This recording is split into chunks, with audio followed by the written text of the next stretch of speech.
It's the cold hard truth.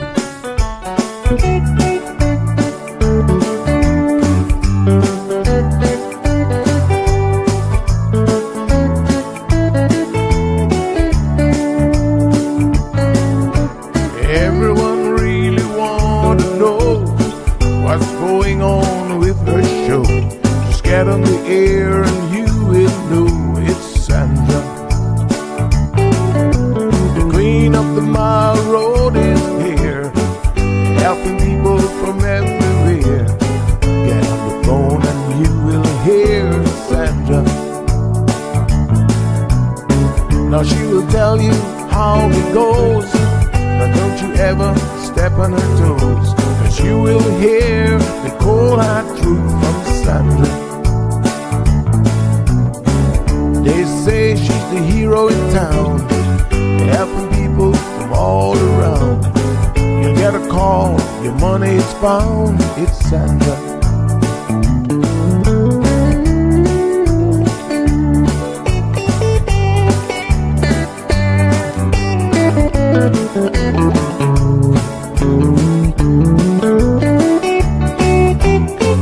Some will call her late at night just to say that there's a fight, and she will not just leave it alone. She'll get up and call on the phone, and when politics starts on her show, everyone really wants to know the way the things will really go with Sandra. Some will start to criticize, get on the show and tell pure lies, but someday we'll realize it's Sandra. And when they start to argue again, she'll pull the heads to the men, and soon you will be a friend of Sandra. 'Cause every day everyone wanna hear from Sandra. Every day everyone wanna hear from Sandra. 'Cause every day everyone got to hear from Sandra.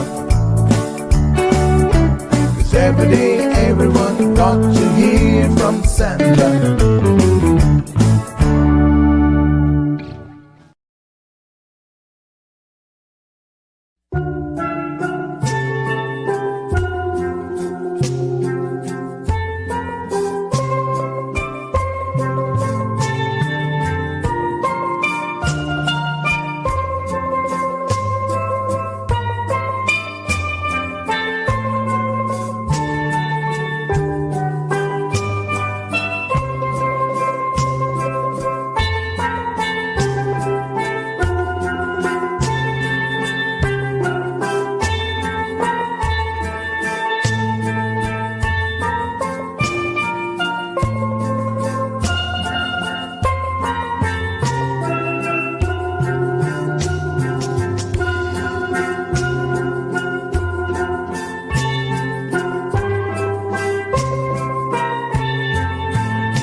Good morning, good morning, good morning. Happy Thursday. How is everybody doing this beautiful Thursday morning?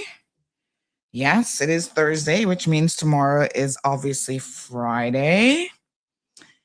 And here we are. Everybody okay? All right, good morning, Instagram folks. How are you? Okay, let me just do a couple housekeeping bits and pieces here. And then we will be on our way to having a full show with lots of information. Okay. All righty. Let me just see here now. Everybody have a good night, I hope. What can I say? Just having a look at our social media feeds to make sure we're online. So I do need to make one correction this morning. And I'm going to do that here in just a second. But we're going to talk about this matter. So I will just do a quick little update here on something. So we're going to talk about the latest information that has come in on a few posts that we have put up. And we're going to deal with those. And then we're also going to touch on some new announcements here as well.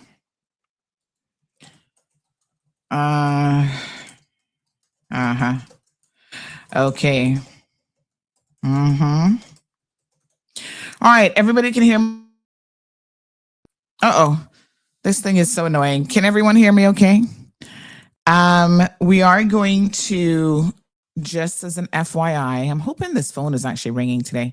You know what? I'm going to just restart the phone because the phone was a little bit wonky yesterday and I didn't actually do a full restart. So we will do a restart. So that way, hopefully that'll resolve that problem. And then one of my lights is not coming on. So I don't know what's going on there. It's like the network just isn't finding the light. But are we okay on radio? That's what I am most interested in this morning.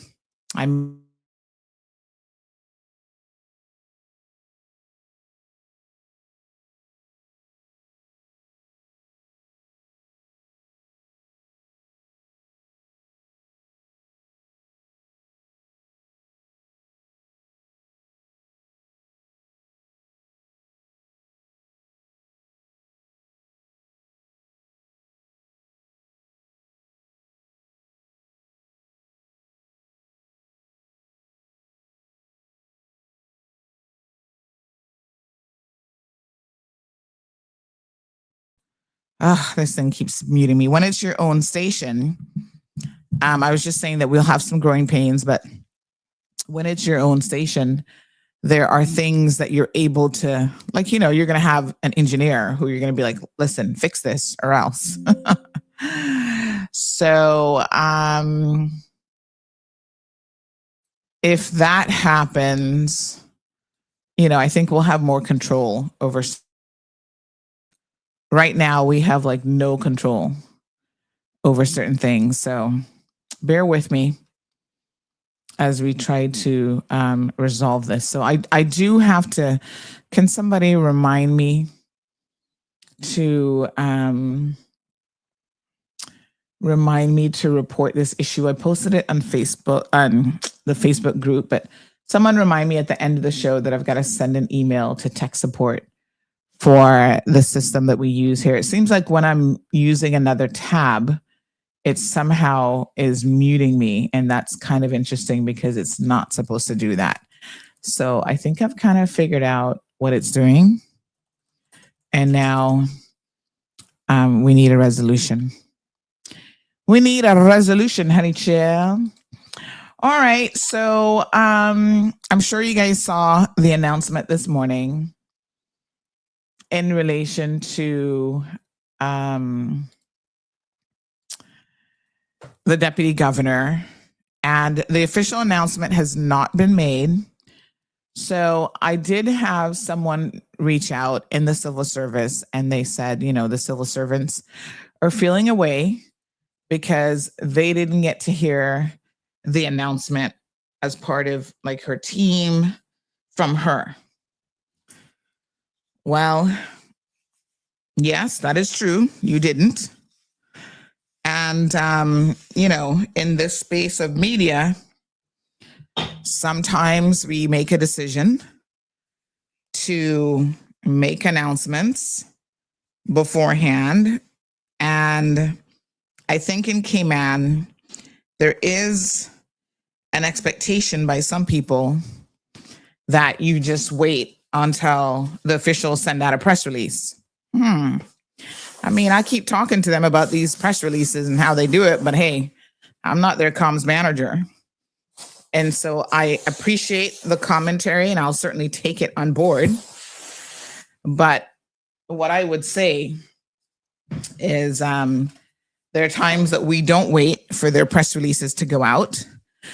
And when information comes to us, especially of this nature, which is actually really, really good news, breaking news and great news. We're so happy for Ms. Gloria Macfield Nixon to tell us to sit down and wait until a particular time. Okay. I mean, you guys will have to tell me how you feel about it. Do you feel that CMR should just sit down and wait until we get these press releases before we tell you guys what's going on? What are your thoughts on that?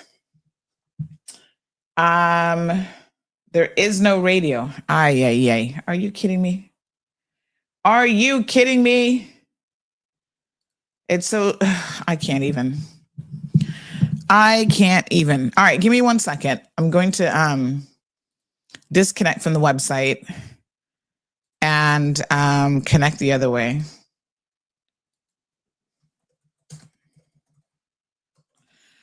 Okay. All right. Give me 1 second here. So they're saying they're not actually getting anything at all. They're just getting static.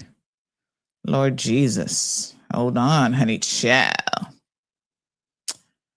Okie dokie. Give me 1 second. Okay. Okie dokie. Lord have mercy. All right. We're going to do it through the website.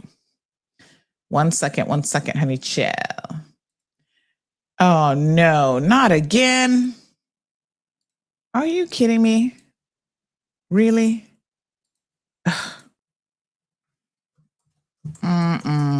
Okay, I'm really giving up on radio. Like, I don't know what to tell y'all. I am frustrated.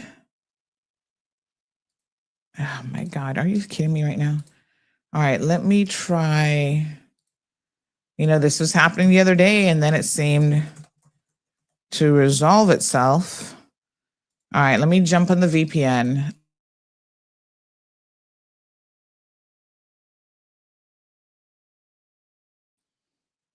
All right, give me 1 quick second here. Give me 1 second to grab something, and then we'll try it again. Ocean Ridge Heights offers an amazing opportunity to own a piece. Ocean Ridge Heights offers an amazing opportunity to own a piece of land in idyllic Cayman Brac, right on the bluff, starting from $80,000. Located in a quiet residential area with high elevation, these lots are ideal for a future home or investment property and are sure to go fast. Cayman Brac offers a laid-back lifestyle, amazing pristine diving, limestone caves, diverse flora, along with amazing wildlife. Inquire about the owner financing options so that you can secure your piece of paradise today. With only a few lots remaining, these are sure to go before you know it. Contact Crichton Properties today on 345-949-5250 or info@CrichtonProperties.com. All right, we are back. I'm still trying to sort out the radio. So let me just try. I'm going to jump on my VPN and see if that makes a difference. This is really, really frustrating, actually. Don't know what is going on. I'll email the company here, different company, but let me try to email them to see what the issue is. You see, when I jump on the VPN, that issue disappears. There's something going on in their end, without a doubt. Without a doubt, I'm convinced of that. Sometimes these companies, it's like they don't know what's going on. So, okay. All right. And then, all right. So thank you for confirming we're on radio. Yeah, this is low key getting frustrating. I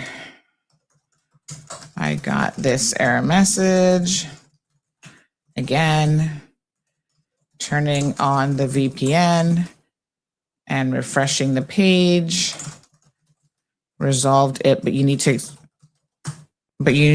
really figure out why this is happening. Why this is happening. Thank you so much. Yes. Connected again. This is frustrating me. Seriously. All right. Okay. Okay. Okay. Okay. Okay. All righty. We'll continue to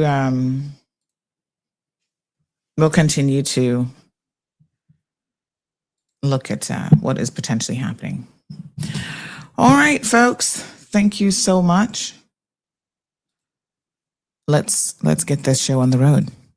All right. So I was saying that I understand that some civil servants, and I'll take your lead on this. Some civil servants are upset that we know before them who the new deputy governor is. What's your opinion on this? Should we do a poll on this today? Do you think that we should wait until official announcements are made? And, when they send out the press release, then we do like everybody else and just verbatim copy the press release. We've never been that type of organization. And I low-key hate government press releases because honestly, I don't even know how to tell you how boring they are. I mean, we do try our best to make it a talking point, but some of them are just, oh my God, they're so dry and they're so boring. And I'm just like, really? That's what you want us to put out there and for people to actually care? The thing is, do they want people to care about what's happening in our government and in the civil service? If they do, comms has got to change stuff up. This ain't it, honey child. This is not it. All right, Vicky says, heck no. We need to be shared, and plus she's the perfect woman for this role. Love the DG Nixon all the way. All right, did you guys want to find out midday today after the show that this is who the new deputy governor is? This person said, who's the new deputy governor? I won't tell. Well, it's on Facebook and Instagram, so it's a little late for secrets now. I don't know. Sorry, Mr. Manderson. Sorry, civil servants. What y'all say? It's not fair. It's not fair that CMR knows this information. How dare she? Yikes. There's so many instances where I can think about when we knew something before anybody else. And I imagine even that cruise ship during COVID, that was leaving Jamaica and headed straight here. Imagine if we didn't tell you all about that. That ship would have come here and we would have had COVID before we did. And we were definitely nowhere near ready for that. So I guess, why is my light not coming on? Ugh. So I hear you, civil servants. I hear you. I don't necessarily share your sentiments, but okay, we hear you. Okay. All right. Are y'all going to be okay today? I don't want y'all calling in telling the deputy governor you have to take a sick day because Sandy and CMR upset you because you got the announcement somewhere else. Ugh. You know what this means now? She's going to do her first interview with Compass. I'm sorry, honey child. So sorry. Y'all will be fine. All right, we need to talk about the CIAA. Yes, we do. I was trying to get my light turned on, but I can't get my light on. What the heck? No light. Honey child. All right. I'll turn on my camera, but I want to warn you guys, don't complain because I can't get the light on, the second light. I don't know what's going on. My little stream deck is just not connecting, and that controls the light. And, you know, yada, yada, yada. I'm unplugging it. Let me unplug it and see what happens. So I will turn the camera on, but what I'll say is I'm a little bit in the dark. Imagine me being in the dark. That's not a good thing. I don't know what's going on. I feel like I'm going to pull everything down in the studio and just reconnect everything one day. But I don't like to touch stuff once it's working, you know. That's me. I'm like, don't touch it. Don't have nothing to say to it. If it's working, just leave it alone. All right. But I know you guys like to see me. There we are. I'm one less light. Don't know what to tell you. And I haven't done anything with the eyes or anything this morning. So, you know, work with me. Work with me. All right. Let's put on my specs so I can see Johan's comment who says, who's getting blazed up today? Apparently me, Johan. I'm in the naughty corner. The civil servants are not happy. Oh God, I hope y'all don't give me bad service now because you're not happy. I mean,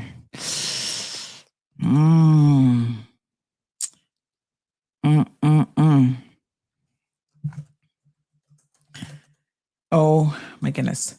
Good morning, Sandy. Don't worry about what the civil servants say, baby girl. How about let them find out, because they're the last to know anything that's happening in government. People in Timbuktu know before them. Yikes. Lord have mercy. Not Timbuktu.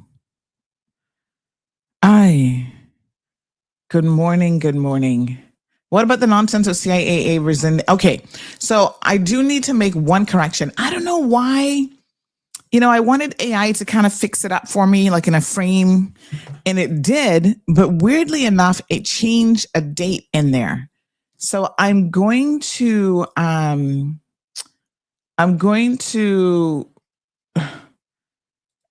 do it again and then tell it to not change.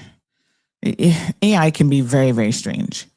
So AI changed the date of the offer. And so what I'll do is I'll just put on Facebook, I can amend an image. I can't on Instagram, but I'll just put a notation that the original date, and you guys will see the letter here this morning, is, I'll tell you guys what the original date is. Yeah, we got to talk about CIAA. There's an issue here that is low key, really, really bothering me about CIAA. So we're going to have to talk about that. Auntie, we want to know now, forget about them. They late. So the public is not worthy of firsthand information. We will, I guess their position, well, to be fair to them, the governor's office at some point today will issue her statement. Sometimes they'll message us and say to embargo something, and we always respect that, but they didn't do that. We didn't get anything from them to say, okay, this is dropping, embargo it. until midday or 1 o'clock or whatever.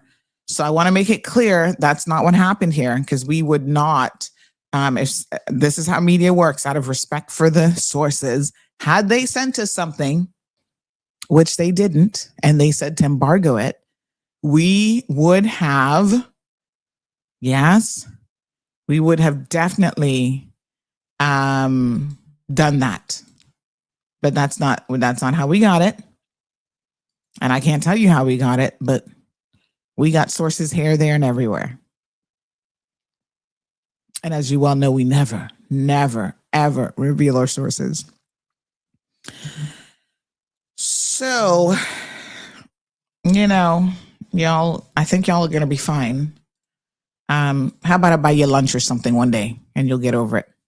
Burgers and me. And here's the thing. This is a small country. So, of course, the civil servants, it is a relationship that we have with them, and it has certainly gotten better over the years, politically, and even just the civil service, generally speaking. And this person makes a very, very interesting point, and they have the following to say. The media should not be bridled by the pace by which government or any other entity move. In fact, the quintessential purpose of the media / free press is to shine light in every corner and expose the truth, whether comfortable or not. Waiting for official channels to divulge information is contrary, in my view, to the core principles of a free democratic society. Besides, it's not your fault that someone can't keep their mouth shut and not tell you what's going on. Snaps. I mean, yeah, there is that. But yeah, there is this relationship that we have. Listen, I get it. I understand. We try to play nice where we can, but sometimes we can't, right? There's something right now that I'm investigating, and it's in relation to Minister Miles's ministry and WRC immigration. And so I'm fact finding at the moment. So that's why I haven't said anything yet. But something is coming, and it could be a big something in relation to that. And I think you guys are going to be surprised to know that when Auntie tells you something, sometimes y'all have to listen to me. I'm going to put on my little face oil this morning, my serum, my face serum, vitamin C and collagen. When you get to 50 something, you got to start concerning yourself about keeping that skin supple. We don't want no wrinkles before we 65. But they say black don't crack. We got to make sure. Vitamin C. And what else is in this thing? It's vitamin C and collagen infused renewing formula. Yeah. Vitamin C is very good for your skin. Anyway, you got to make sure you get that. What is this area called? The décolleté or something? Yeah. Wipe it on your neck and your chest, honey child. There you go. That's all you got to do. A little moisturizer. Don't cake on no makeup. Y'all don't need all that foolishness. There we go. You can put it in your hair because the hair loves vitamins too. So what can I say? Something's brewing. And there are times when I just sit back and I know what the final outcome is, because human behavior being what it is, it's often very, very easy to predict. But I let things, sometimes you got to just wait. You do have to wait at times and just let things fall where they're going to fall. Because when they fall where they're going to fall, I'm going to be the guy going, I told y'all so. I told y'all about some of these politicians. We want to believe them. We have faith. And we want to think that, yes, when they come out and they're doing this, they're doing that, and they're, on every single channel and they're talking, and we love the talk.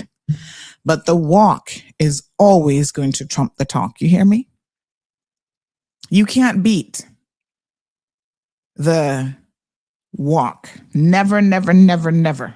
This is now I can put on a little bit of mascara. This is now in the words. We should have a makeup tutorial one day. With me, it'd be easy. Mascara, lip gloss, we're done. This is in the words of Aunt Lottie. Aunt Lottie used to say, actions. We're going to just do a little something here. We don't do very much around here, I got to tell you the truth. Actions speak louder. I'm doing it looking at the computer. She said, actions speak louder than words. And that is so true. Actions speak louder than words. All right. We want to believe, though, and I'm giving y'all every opportunity under the sun to just, show the people what you're all about. Oh, man, I think I just messed that little piece up right there. Show the people what you're all about.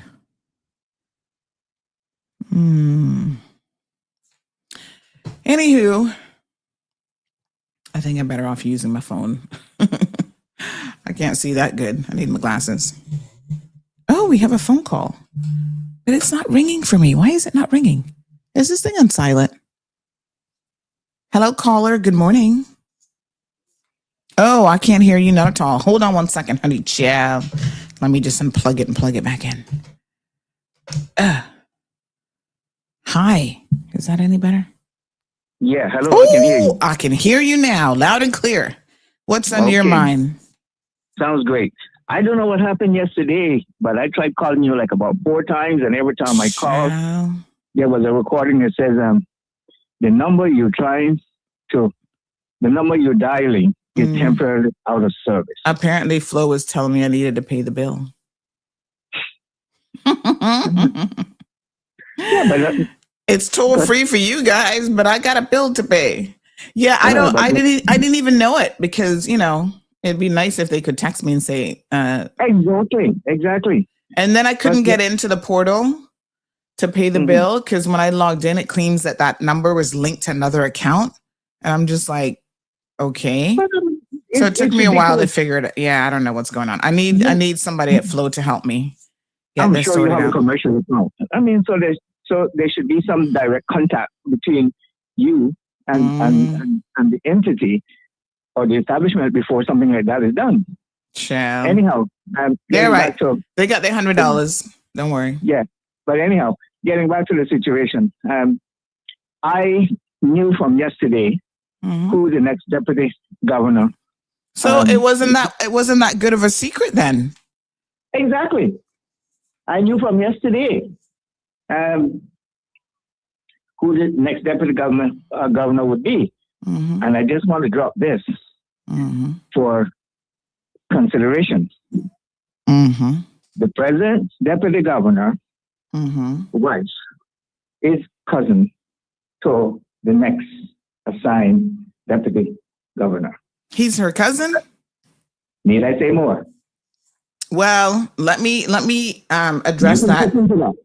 Right. How are they family? On what side of the family? Macfield. Francis and Macfield? No, his wife is. Oh, his wife. Yeah, well, Keyman Small still. I mean, she's my cousin too. So we're not worried about that. But listen, she is, I'm not playing favorites and I'm not really taking any sides.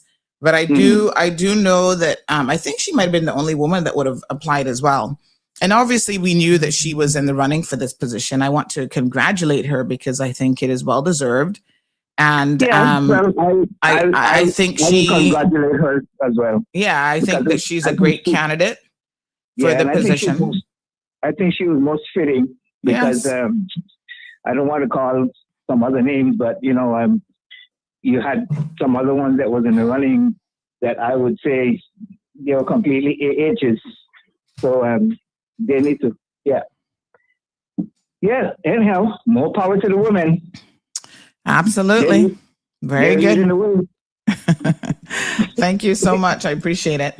You have a great day, and I hope you had a good Easter. Yes, it was very good. Thank you so much. Really appreciate it. All right. Take care. All right. Bye-bye. All right. So first question of the day, should we wait on certain announcements like this? Like, say, for example, I don't know, I had some inside track on who the next chief medical officer was going to be or something. You know, would you guys want me to wait to let you guys know that information when we get the press release? I'm still trying to turn on my light here, but I'm really not having any luck at all. Let me have your thoughts. I'm curious to know, you know, there are times when it is important to reflect on our decisions, and, you know, maybe I have made a decision that, you know, needs further consideration. Did I get it wrong and pull the trigger too quickly? Island Pearl, and my apologies, I cannot get this light on to save my life this morning. So we're going to just go with what we have, which isn't too bad. But Auntie, do you know what the daily rate for short-term parking was changed? I was surprised when I found out the daily rate, which I think it was 46 to 48, not sure of the exact figure. Daily rate for parking at the airport?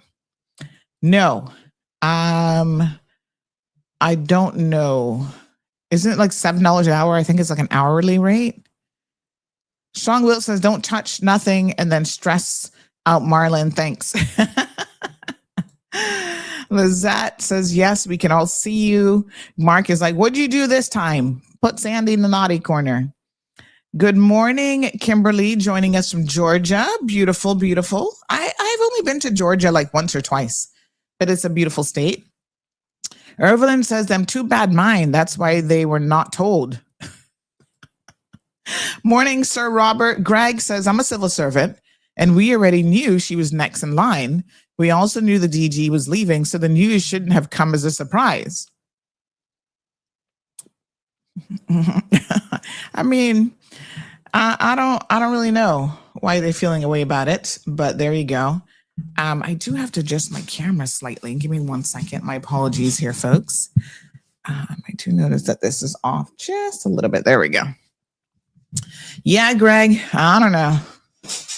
I think it's much ado about nothing. We should just be focusing on the fact that she got the job and, you know, well deserved. I definitely don't want to go on CMR, says Strong Will. Huh? Jamila says, exactly. Strong Will says, come on, Auntie, tell us about the sus. We don't want to hear about no vitamin right now. All right. Good morning at last. Marjorie says, love the sus. See and come live with me is two different things. Leroy, good morning. Says, that's why I left and went to Logic because Flow Internet start buffering and getting slow. Well, I don't have any issues with speed. I'm not gonna cuss Flow this morning because that's not what was going on. I think it's my fault if I owe a bill, I guess. I didn't know. And you know, I had a little bit of an issue logging in to pay it, but I did pay it yesterday. And I think once I paid it, they kind of resolved it right away. So I think we're good. But you guys need to let me know because I'm surprised that I think it was Denny who informed me. He's like, you know, there's a message coming through saying that your phone line isn't connected. If you were calling me 5 times yesterday and you weren't getting through, WhatsApp me and say, hey, Sandy, we think you forgot to pay that bill again. It's one of the few bills that I'm directly responsible for that I actually have to like log into a portal and pay it, and you know, so yeah, it slips me, you know, so I'm sorry. YouTuber says it's his wife's cousin, which has nothing to do with anything. Gloria is very capable and has proven this over and over again. She assumed the role in his absence, so no need to try to make something out of it. I agree. Listen, Gloria Macfield Nixon has been a consummate professional, and we all know that about her. And she's my cousin too, you know, of course. I can't remember which number she'd be, but we're all cousins, you know, I'm family to all the Macfields basically. And yes, I always forget that France's wife is actually a cousin as well. And so that just demonstrates how small Cayman is, but that doesn't have anything to do with anything. I do believe the process, which would have been spearheaded by the governor, would have been fair. And all of the other Caymanians, and there were some heavy hitters. I don't want to say who they were, but obviously I know the other 4 or 5 people. that applied for the position. I'm sure it was a very rigorous process.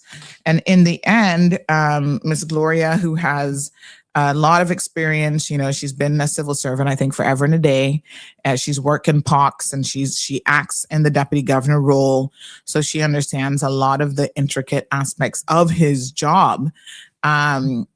She's even at the swearing in ceremonies for naturalization and status. And when he's not here, she handles all of that. So I think she already knows quite a bit about the job. So we wish her the best of luck. And what I would say is there are people who definitely want the civil service to be a bit more accountable. And,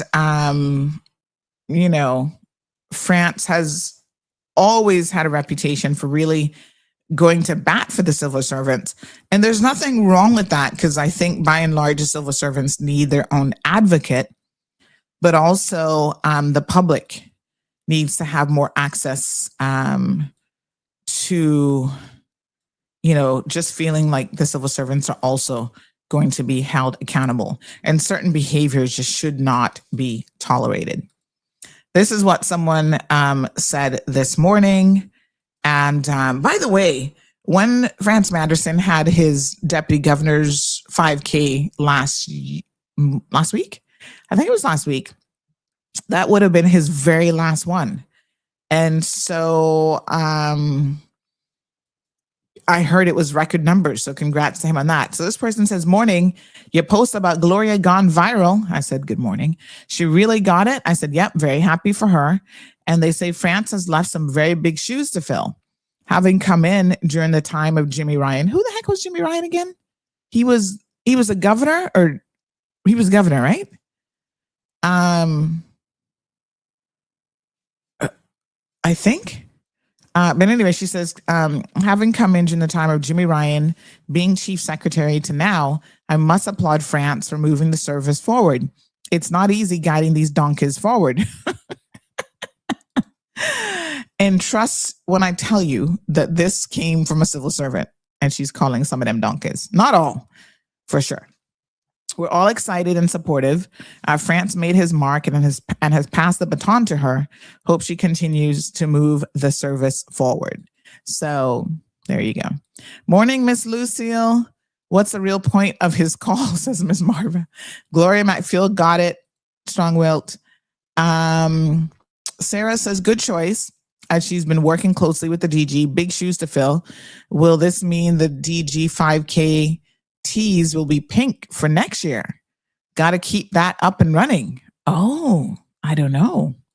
You think she'll rebrand it for her own? I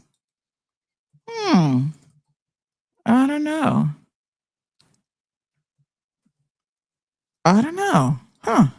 But yes, I mean, I'm sure she'll continue it's a great cause because the proceeds go to, I think, different NPOs and stuff like that. So I suspect Sarah, she'll continue that. Yes, just tell us as soon as you know, please. So Miss Marjorie is saying no need to wait. Marshall says, I knew from yesterday as well about who the next GG was because I saw it on CMR. Try and behave.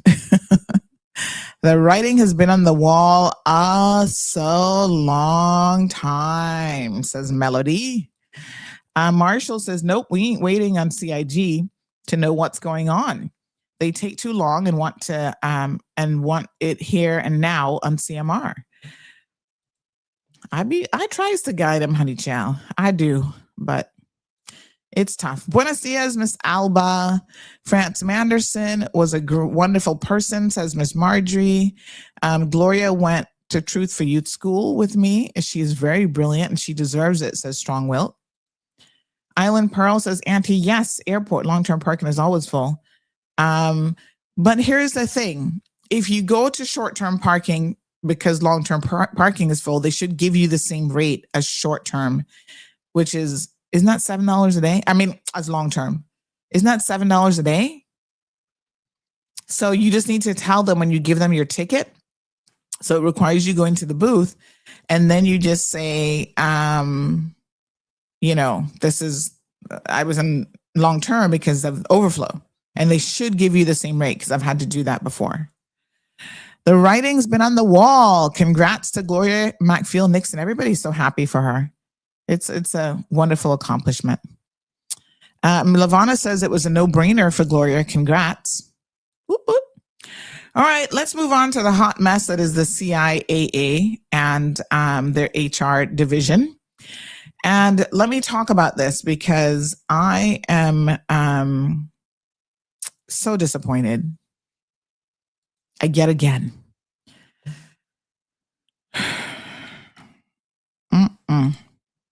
Hold on, I'm getting to some more comments. I'm trying to keep up with the comments today. Some days I don't do a particularly good job of it, I must admit. This person says, I love Miss Gloria. She's super intelligent and a consummate professional. Absolutely. Good morning. There's something you need to know about WRC. They are playing the fool. Oh. We'll talk off air about that. That one might be sus. Oh, okay. Ooh, hey, yeah. What is this comment? Lord Jehovah. Okay.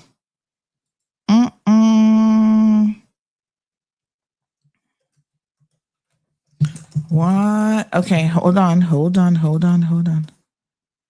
Oh, James Ryan was a distinguished, long-serving senior public official in the Cayman Islands, serving as chief officer and a member of the Legislative Assembly. He was chief secretary, and an MLA. He was instrumental in government affairs, including acting during the 2001. Acting what? Okay. Interesting. Okay, I don't remember him. I mean, I moved back in 1996, so the name is definitely familiar, but I don't really remember him. Has he passed away? Is he still alive? All right. CIAA is a hot mess and then some when it comes to human resources. We've had complaints before, and quite honestly, I'm disappointed, but I'm not necessarily surprised because I know of another person that this has happened to already. And it has to be very, very disheartening to have an employment offer rescinded over what I consider, quite frankly, to be nonsense. Okay. So let's work our brain around how CIAA does their HR processes. And in fact, I'm sending this now to a young lady who had previously applied, and she was so devastated when she did not get the job, when she had a similar situation. And hers, I think, was even worse because the reason why they rescinded it for her was something that they knew about before they even got the job, before they even gave her the job offer. And they then still rescinded it, which is, listen, we've all been in a situation where we're out there seeking employment. And, you know, when you finally get a job, you know how hard it is. You've been looking for a minute. You finally get a job. You're like, yes, now I can pay my bills. I can eat, you know, pay mortgage or rent or whatever. This is good. Got myself a little job. And then all of a sudden, the HR division messages you over what I consider pure nonsense about, 27 years ago when you're in high school, you didn't have the mandatory passes. Really? Really?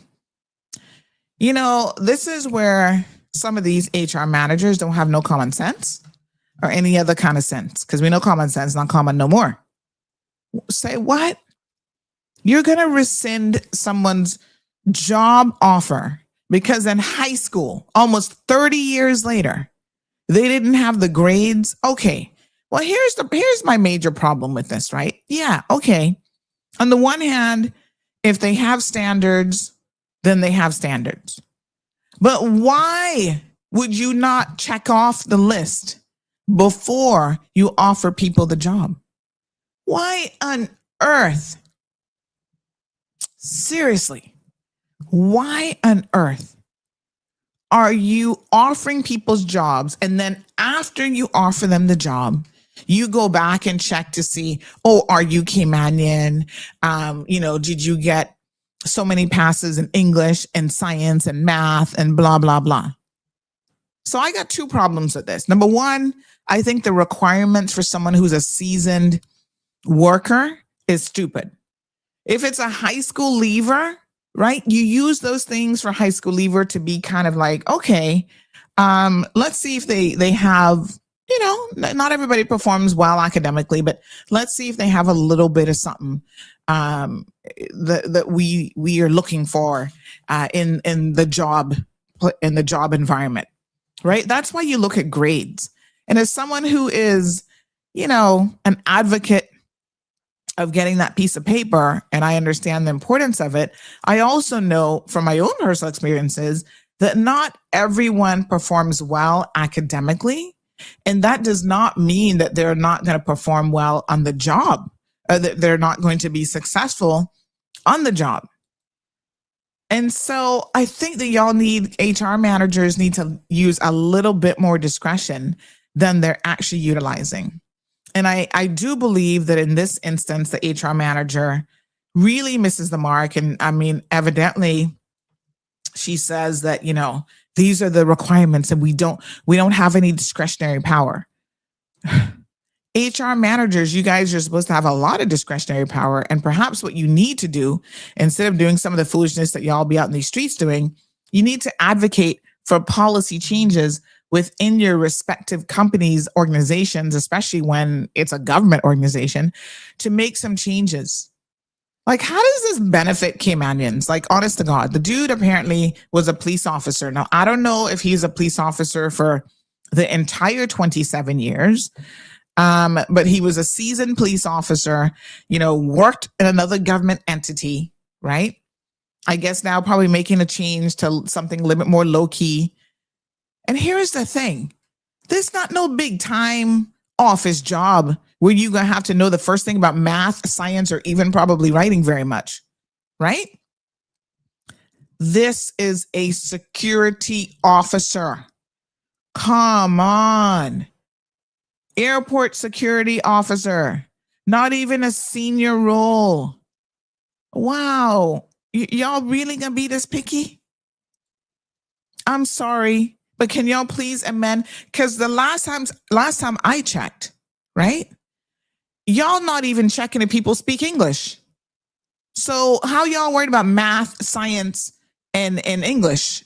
I mean, if they don't even speak the language, y'all don't really seem not particularly concerned about that. So really?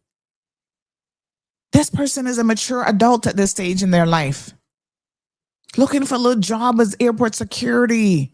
They don't want to be CEO of the company where they're going to be having to look over financials or this or that, or you know what I'm saying? I want to know how they even went back 27 years to even find the person's grades. Shoot, if you come to me right now and ask me what my passes were in high school, I'd be like, huh? High school? I'm pressed to even look up how I did with my first degree. That was 1991 that I graduated from high school. What year are we in? It's a long time. Oh my God. It's ridiculous. Wow. Anyway, the letter says, withdrawal of conditional offer of employment. I refer to the conditional offer of employment extended to you by the Cayman Islands Airport Authority for the position of airport security officer at Owen Roberts Airport, blah, blah, blah, dated the 19th of February, 2026. Took y'all a minute to try and get the information, huh? As set out in that offer, appointment to this position was conditional upon the satisfactory completion of all pre-employment requirements, including confirmation of the required academic qualifications. The role requires a minimum pass in each of the following subjects: English, mathematics, and a science subject. Having reviewed the results submitted, the authority is satisfied that you hold the required passes in mathematics. However, the results provided do not confirm passes in English and a science subject at the required minimum standard. This is a mandatory condition of employment that cannot be waived. Accordingly, the authority is withdrawing the conditional offer of employment with effect from the date of this letter. If you submit any original documents during the pre-employment process, please contact Nikita Jackson to arrange their return. We thank you for your interest in the Cayman Islands Airport Authority and wish you well in your future endeavors. Yours sincerely, Dawn McLean Brady, Chief Human Resources Officer, the Cayman Islands Airport Authority. Yeah. So all indications are that this person has been working. They've been out of school now for 27 years. And so 27 or 28 years ago, they don't have the required academic performance in English and science. And that's why they didn't get this job. Like I said, I have two problems with this. Number one is, why is it that you don't ask for this stuff up front? Stop making these conditional offers of employment and then rescinding them, because this is not the first time that the CIAA has done this. I have proof to show you where they have done it previously to another young lady. And unfortunately, in her case, it was an ongoing criminal investigation that went nowhere, right? She was not charged, nothing of the sort. It came to their attention. This was like a domestic mix-up situation, blah, blah, blah. And here's the gut-kicking part of the story. She actually told them during the interview about this situation. Yeah? She told them about the situation, said, I'm dealing with this, but, went through multiple interviews and everything. And still, they gave her, she passed all their required examinations. They gave her the job letter. And then afterwards, they're like, oh, well, we found out that you were arrested. She's like, I told you that. What do you mean you found out? She's like, I told you that. Here's what she shared. This was some time ago, back last year, that this happened to her. So, of course, she's very distraught because she's been having some difficulties finding employment, right? Of 17 people shortlisted, of hundreds of applicants at CIAA, I passed the general exam and the toughest interview with 3 people being successful, disclosing everything from the very beginning in my application as well as in the interview. And to be told that this is what, again, is being used against me is just spirit crushing for me. Only 4 of the 17 people were successful at the CIAA, and I was one of them. To be taken away just like that is completely an injustice. So this is what happened to her last year as well. And again, I have the letter. I'm just trying to see if I can find it. Same thing. And they sent this 2-page letter signed by Dawn, and this was her offer letter, offer of employment, going back to August of 2025, right? They offered her. This appointment is subject to the following conditions: proof of being Caymanian or having Caymanian status, 2 character references, successful medical certificate, and then they have the little salary there. I'm not going to show you guys this one because this has a lot of personal information on it. Offer of remuneration for the position of airport security officer, and so on and so forth. And then they withdrew it.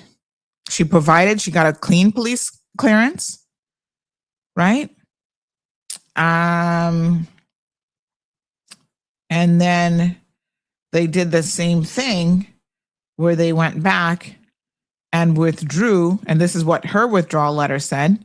We refer to the conditional offer of employment to you on the 18th of August, 2025 for the position of airport security at the Owen Roberts International Airport. As outlined in the offer, appointment to the position is subject to satisfactory completion of a pre-employment requirements, including security and regulatory clearances. Regrettably, we must advise that these requirements have not been met. Accordingly, the CIAA is unable to proceed with your employment, and the conditional offer is hereby withdrawn. And this person could not understand for the world of them how that could be when there was full disclosure. She had her job letters, character references, everything. And quite frankly, she fully disclosed that there was this ongoing issue, this ongoing legal issue, but it was just a situation. And she even showed me her application. She had a copy of her application. And in it, it says, number 13, number 12, have you ever been arrested or charged, convicted, whatever, pending criminal matters? She said yes. And number 14, if yes, supply details. She says she was arrested due to domestic dispute with false allegations. I can't read this. Something was done. Something was done by the RCIPS, which concluded with a discharge letter. So in other words, they did not charge her. How could that be held against her? I don't understand. And this young lady is a mother that has Caymanian children and continues to find it really, really difficult to find employment. Now, I'm not trying to pick on Dawn. Okay. At one point, actually, Dawn and I were very, very good friends. So I'm not trying to pick on her, but let me understand, how is it that Dawn can try to be so hard on other people when the other day her neck was on the chopping block for actually getting terminated as Chief Human Resources Officer because she had violated immigration laws, WORC, and because she got away with paying a penalty only. I want y'all to follow me here, follow the logic, because she got away with only paying a penalty and did not have to actually, she didn't have to go to court and wasn't arrested for it. That's a discretionary power by WORC. And I mean, I'm sure it played into somebody's mind that wasn't she once the HR manager? I mean, these are the things now where, the civil servant needs to kind of shape up. Wasn't she once the HR manager for immigration? So are we to believe that that never played a role in the fact that she only got a fine for all of these breaches, submitting people's work permits, not paying them? It was all kind of a mess, all kind of labor infractions. And I'd have to go back to look at the story, but those of you who remember will recall that we did a whole thing on her company where she's the director and owner, the restaurant there, Arbutus, right? So listen to me now. You sit in a position where you are a judge of other people as HR manager. And you being a judge of other people when you yourself has breached immigration laws, there's something to be said for that. But how do you not give people a chance? You were given a second chance. You got to keep your job. I heard she just got written up and that was the end of that, right? She got to keep her job. Oh, yes.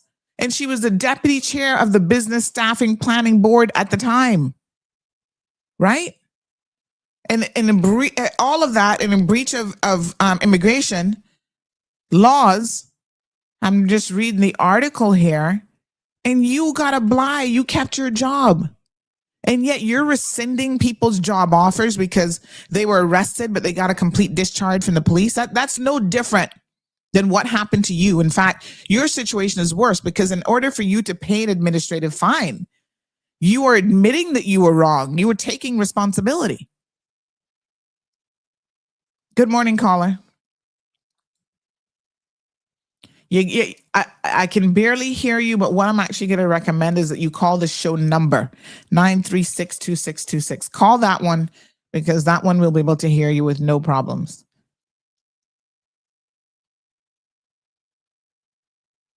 I don't have any internet. No, that one's working. Well, if it doesn't have any internet, that's on the other end. But no, it's working. I mean, I'm at home, so it's on Wi-Fi. Try it again. Try it again. Because it's the same network that this one is on, so it's the same thing. But yeah, try that one again and see what happens. I kind of heard it rang, but it only rang once. So I don't know what's going on there. But you know, am I being unfair here to say that Dawn found herself in a situation where she breached the laws. We brought it to everyone's attention. It was egregious because she was, head of the board. She got a little bly, did not lose her job. And now here she is not hiring people because they're not passing science and math and withdrawing letters because there was a domestic incident, which the police then didn't even charge the woman, right? Yes, she was arrested while they continued the investigation, but she got a clean police record, whatever. And these are the people that you're not hiring. Like there's something inherently unfair about this. Good morning, caller. Good morning, Mama. How are yes, you? morning. Good. How are you? Glad to hear your voice on a good subject. Thank you. Do you know who started the security at the Owen Roberts Airport? Well, I know that Frankie Flowers and long before that. No, but hold on. I was going to say that they offer some services. So sometimes when you see certain people at CIAA or at the airport, they don't actually work for CIAA. They work for other companies. So like John's company has, I think they're the ones who do the security at the checkpoint, which is a little bit different. But yeah, I don't know who started it, but what we need to talk about now is where we are. I mean, who started it is fine, but where we at now, where Caymanians can't even get these jobs. What I want to say, Mr. Rudy Evans at the time was Deputy Commissioner. Mm-hmm. Louis Berry, George Gillette, Adrian Watler, Jenny Ebanks from West Bay, and a young lady from Bordentown started that security at the airport. Mm-hmm. Some of us were police, but Mr. Rudy started because there was no security at all at the airport. But that's another thing. But people can have any type of degrees, but they still don't have any knowledge of what real security is. So like you're saying, you don't need no big degrees to be a security officer.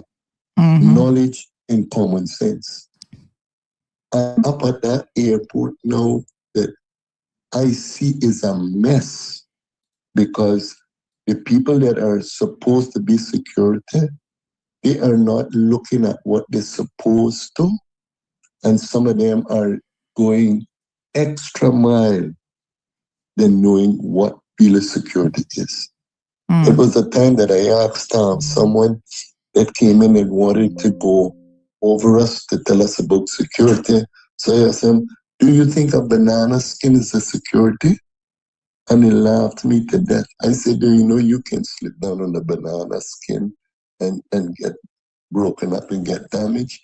And they laughed at me, but they got all different nationalities in there now. Miss Sandra, all kind of nationality, and they just really don't care. And sometime in the morning, they have certain attitudes, and they don't know what really, although it's a security, it's customer service. Really don't know. And some of them have very bad attitude and disposition when they're checking these people out. So it is, like you say, these HR now, It is, Miss Sandra, in the Cayman Islands right now, it is favoritism. It's not who you know anymore. I don't know you. It's how to be you know me. That's how it is. And it's a shame because the Cayman Airport or in Roberts Airport had good security, solid, down to earth men and women that used to work there. And now it's just, it's a mess. I didn't want to talk about it, but so glad to hear you. Congratulations on your victory. Thank you. Continue the good work. Thank you, my dear. I really, really appreciate it. All right, we've got another. I think we had another caller. Oh, there we go. Yeah. Okay. We have another caller in the line. Good morning, caller. Morning, Aunt Sandy. How you going? Ooh, you're coming in hot and heavy. Morning. How are you? I coming in hot and heavy? No. My mic. I was adjusting the mic levels, but you're good. I was about to say you got to save that conversation for later, baby. No. What is wrong with you? You look here. It's not 9:30 yet, but you need a good flog in most mornings, you know. No, what I need is dry up brown. Why can't you? No.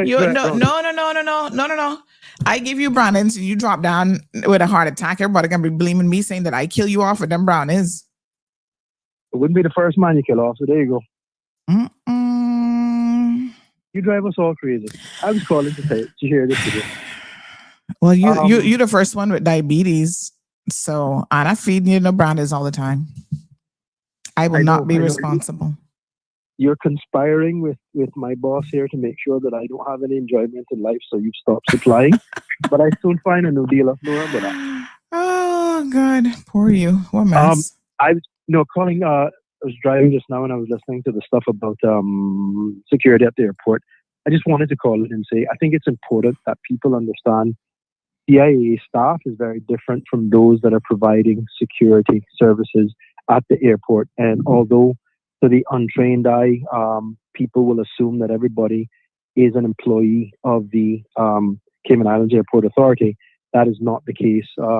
There are contracts that are given to companies. Everybody can see that flowers represent something.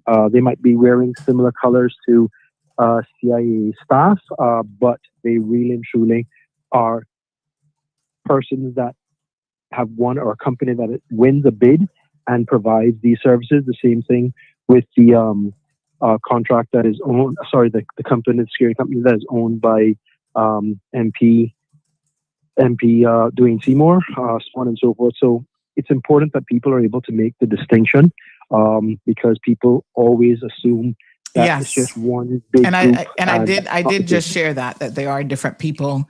All right, cool. Yeah, I appreciate it. I just wanted to. I appreciate the clarification. And you obviously was on the board previously, so I'm sure you're not going to say anything that discloses anything confidential, from when you were in that position.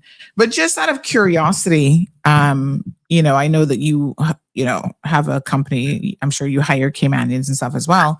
What do you feel about requirements that, like, 27 years ago, you needed to have a certain pass on an exam, and you've been working all this time, and that's a fixed requirement that allows your HR manager to have no discretionary power? Doesn't that seem a little stupid to you?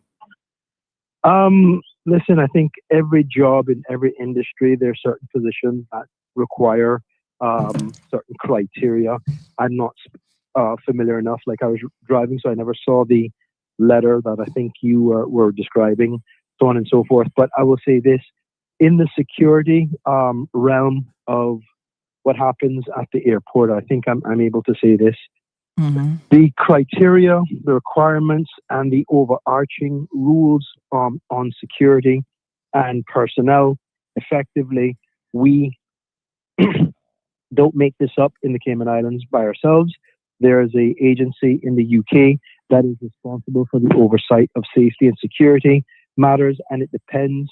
Really and truly, I'm not familiar enough with what transpired in this instance, like I said, because I was driving, but there is overarching conditions and minimum requirements that we are expected to have, the CIA is expected to maintain for staff. So the agency, just like how in America you've got what's that called again? I can't remember. God, I can't remember. But in Cayman, we fall under ASI. ASI basically has a direct link to the governor's office. The governor's office is responsible for safety and security matters at all ports of entry in the Cayman Islands.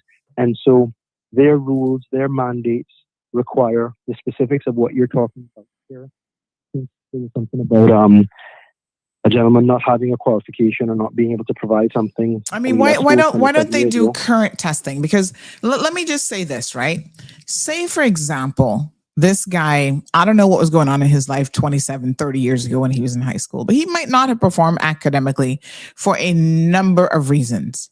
27 years later, the guy might actually be brighter, more focused, less distractions in life. So if you gave him an exam today, he might pass that exam of math and science with flying colors. Sometimes life experience makes you do better on exams. Some people just don't even test well, right? So they will never do well academically. I'm just saying that it really seems stupid to me that someone who's been out here for 27 years, that you're relying on outdated, antiquated information from that long ago, when you can just give the dude a test today and see how he does.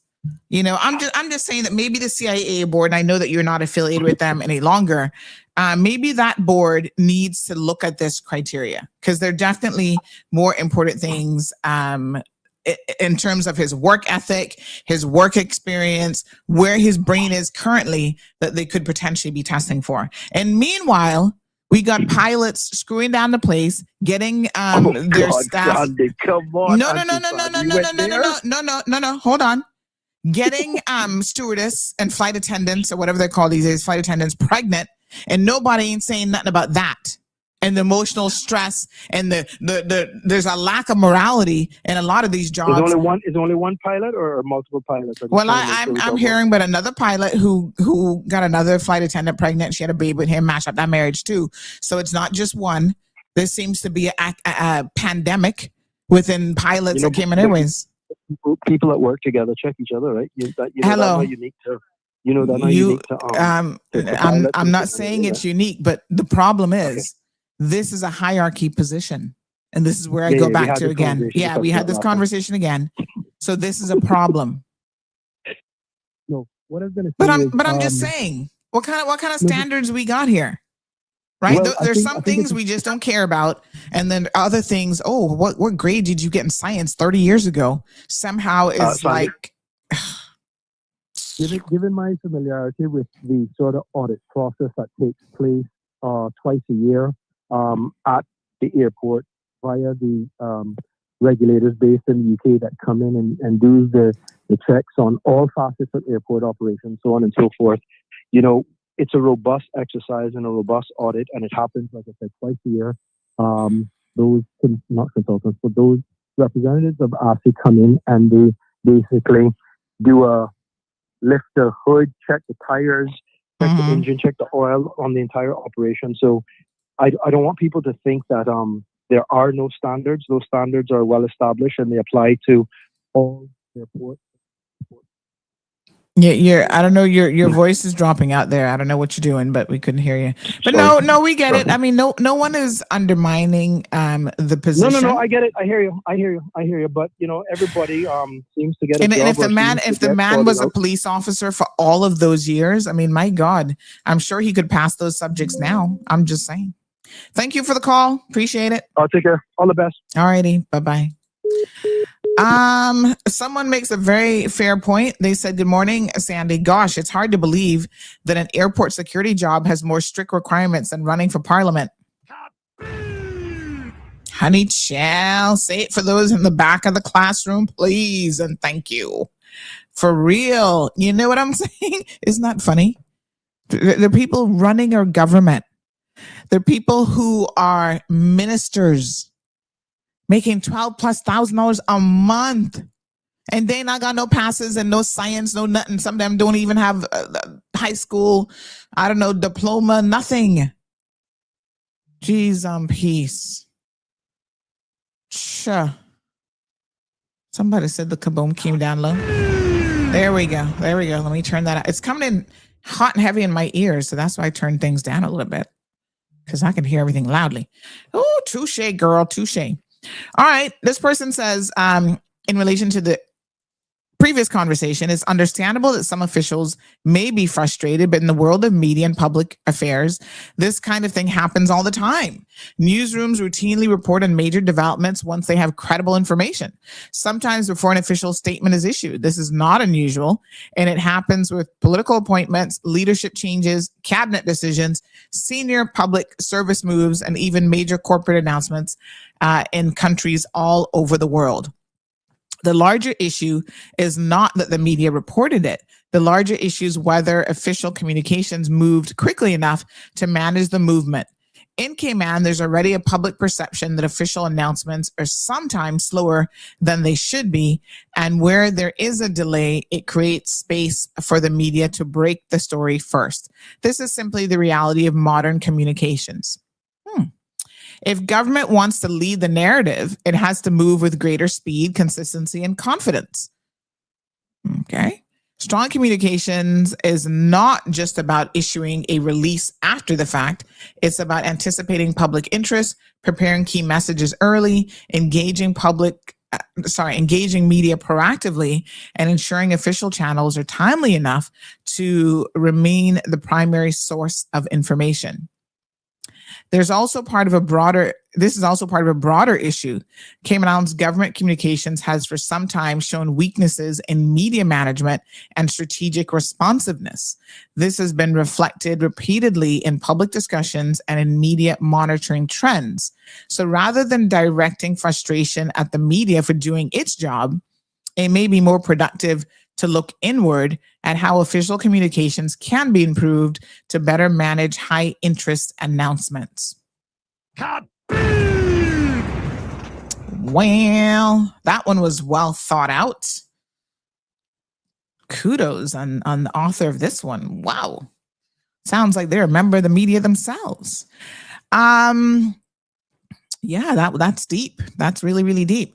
And if you go and look at the Tower Marketing Report, which I suggest all people in media go ahead and reach out to Tower Marketing, get a copy.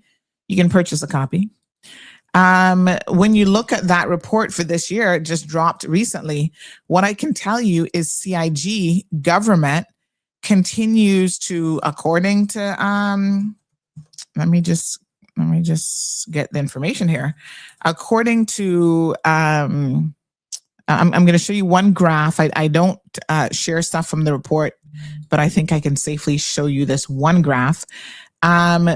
Government comes in last when it comes to awareness of local news source. So let me just show you this diagram here from the report. And again, if you're in this space, it's well worth the money to pay for this report. The question here for this graph was, hold on one second here. Let me just get it correct. Awareness of local news source. So when thinking about sourcing local news, which organization comes first to mind was the first question. And apart from the one that you just mentioned, what other local news sources are you aware of, even if you do not use them? So apparently, by a interesting but slight margin, they claim that the Compass dominates top of mind. And CMR had a very strong secondary awareness, suggesting that it's visible and frequently encountered. But here's the thing that we're talking about now that is very, very interesting is government CIG came in dead last. Dead last. Okay. That's wild. Radio Cayman got 4% in terms of top of mind. And CNS apparently is 0.2%. Caymanian Times, 1%. None. The 7%, people couldn't even think of anything. Cayman Independent is after Radio Cayman, and then we have Cayman Bay Times. Nobody reads Cayman Bay Times. It's kind of a fun publication. Sometimes I see it around the place, but so there is that. And then there was also a subsequent question about when thinking about sourcing local news, which organization comes first to mind? Again, Cayman Islands government came in dead last.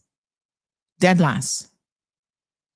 So I'm just saying, and Radio Cayman, interestingly enough, continues to lose. There was a very interesting thing about Radio Cayman. What was that one again?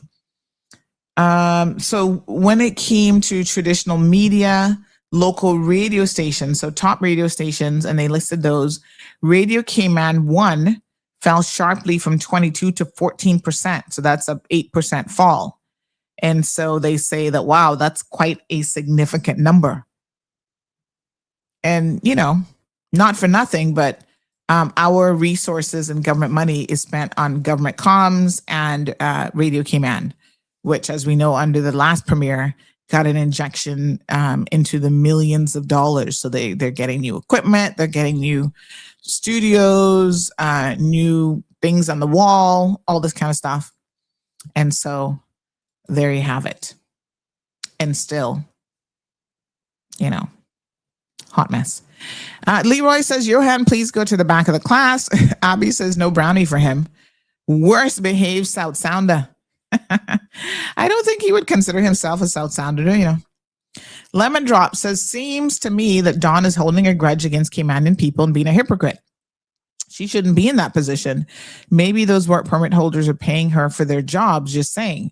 Because why so much Spanish people is, why so many Spanish people in a working environment that requires full understanding of the Cayman Islands? And once a white lady said to me at the airport, where are the locals? Bring back the Caymanian culture. Not everything is about money. So I just want to clarify something, Lemon Drop. As I said, and as Johan confirmed, I think some of the people that we're looking at are not the ones that actually work for CIAA. Those are the ones that work for these other agencies, such as Frankie Flowers, his company, Flowers Group, or whatever they're called, and former MP minister from Bodden Town. What his name is again? John.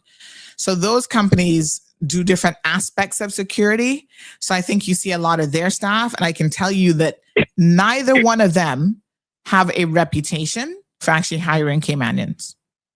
APS Limited, thank you. APS does not have a reputation for hiring Caymanians. 1, 2, yeah. Flowers Group, even worse.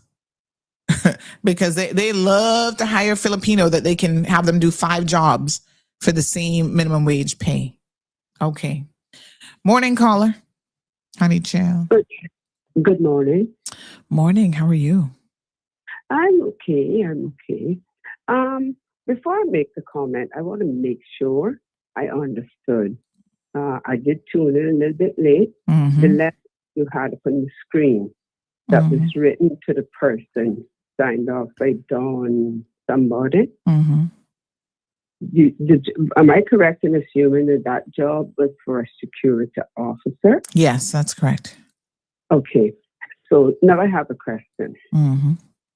The security officer, I'm assuming, would be a security officer somewhere in the airport or around the airport? Yes, it's CIAA, so it has to be somewhere around there, yes. Okay, and I'm just making sure. Mm-hmm.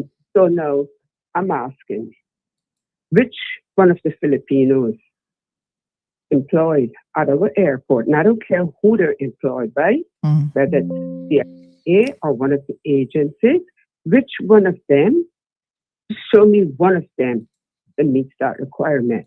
Because first of all, none of them speak English. So they fail right there. And secondly, for a job as a security officer, and I don't care where you're working, it could be at the government admin building. None of them meet those requirements either. If I'm not mistaken, they're the same requirements that former minister, minister again now, of education had put in place. That's the requirement students have to meet in order to go straight on to UCCI. Those that meet those requirements, they had the opportunity to go to SciSec.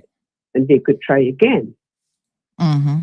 Which in essence means that you're erasing the opportunities for children who don't meet these requirements to even do a blue-collar job.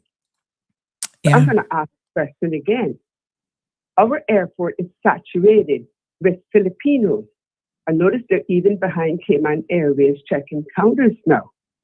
They don't speak English. Clearly, they don't know what their job is, because I have encountered one in particular. She seems to think that she's working for immigration in Miami based on the questions that she is asking, and you're checking in to leave the country.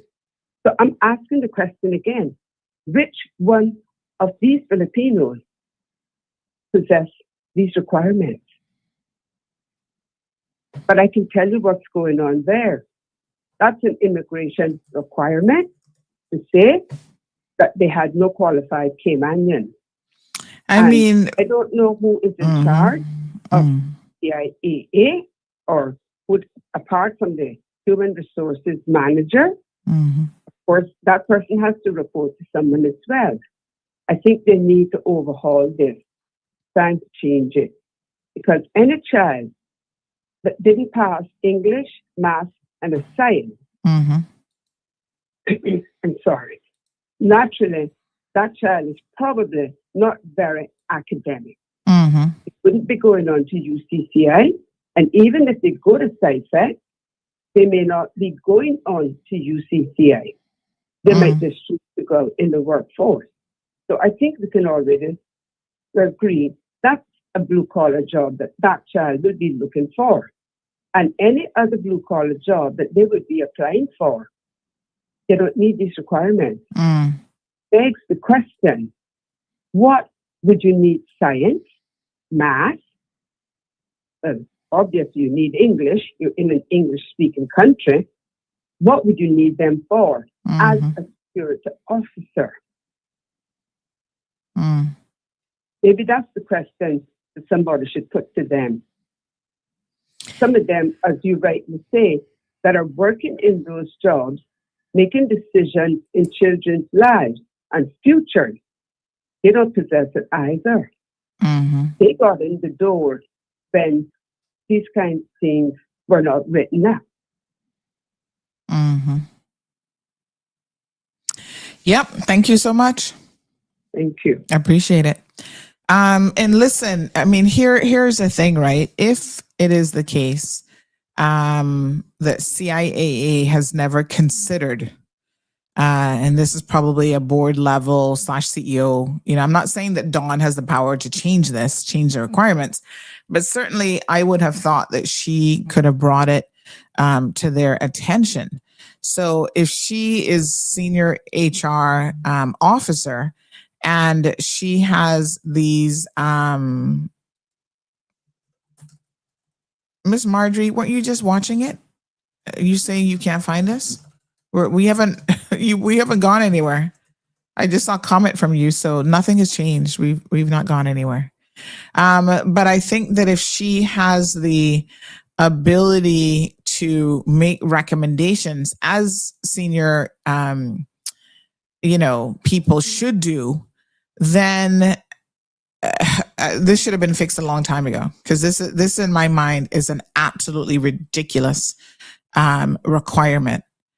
However, even if this is the requirement, my suggestion is, why, as a matter of procedure, now this comes down to the HR department, why, as a matter of procedure, would they be saying, we'll give you a job offer and then check all these things out later on and withdraw? No, they need to do it the other way.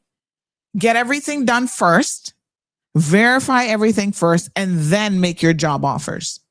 So give yourself a lot of lead time, because imagine now this job offer, let's go back and have a quick look at it. This job offer was made back, it says, on the 19th of February. Okay. Here we are now getting a letter rescinding it in April. That's February 19th, a little bit shy of March, April, 2 months. This person could have resigned from their job. And then what? You know what I'm saying? Like, do the checks beforehand to make sure that the person actually qualifies for the job before you make the job offer. So YouTuber says, Sandra, this is all speculation though. How do you know that Dawn didn't take it to where it needed to go? The buck doesn't stop with her. YouTuber, listen carefully. Listen to what I just said. I said this is a two-pronged problem, right? This is one that could be easily fixed by giving people modern day examinations that meet your requirements now, not what happened 27 years ago. But I also said is even in the event that is your strict and firm policy and under no authority can that be changed, which I don't believe. I think that's stupid. Somebody can change it. Even if that cannot be changed, then why are you doing it in reverse where you give someone a conditional job offer, which then triggers them to do things like possibly resigning from their jobs and all this other stuff? When you haven't done your checks. And like I said, this is not the first time that this has happened. I have another letter and another young lady where last year, the exact same thing happened to her, where she had a job rescinded. The only difference is there, it was full disclosure. Even on her application form, it stipulated why. When they asked the question, she was completely honest. She put it on there. She discussed it in her interview. And they still hired her and then turned around and rescinded the job afterwards, putting that as the reason why. I'm just saying that something not adding up here. Strong Will says, give Miss Brenda kaboom. That's all I'm saying. This don't make no sense. And the policy also doesn't make any sense. To Johan's point, he's saying, well, the security guards are doing a bit more than you think. But really? Okay.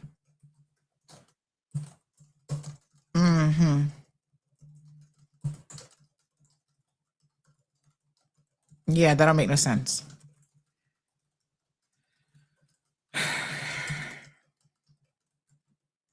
All right. So I don't know. I don't know. I don't know what to say. I mean, I don't like this for us as Caymanians. He's been a police officer. Like I said, I don't know that he's been a police officer for the entire 27 years, but there's so much experience that he would have gained there that could probably be very, very beneficial. And again, I don't know the person. I don't know who it is. So I'm not taking any favorites or, you know what I'm saying? This has nothing to do with that.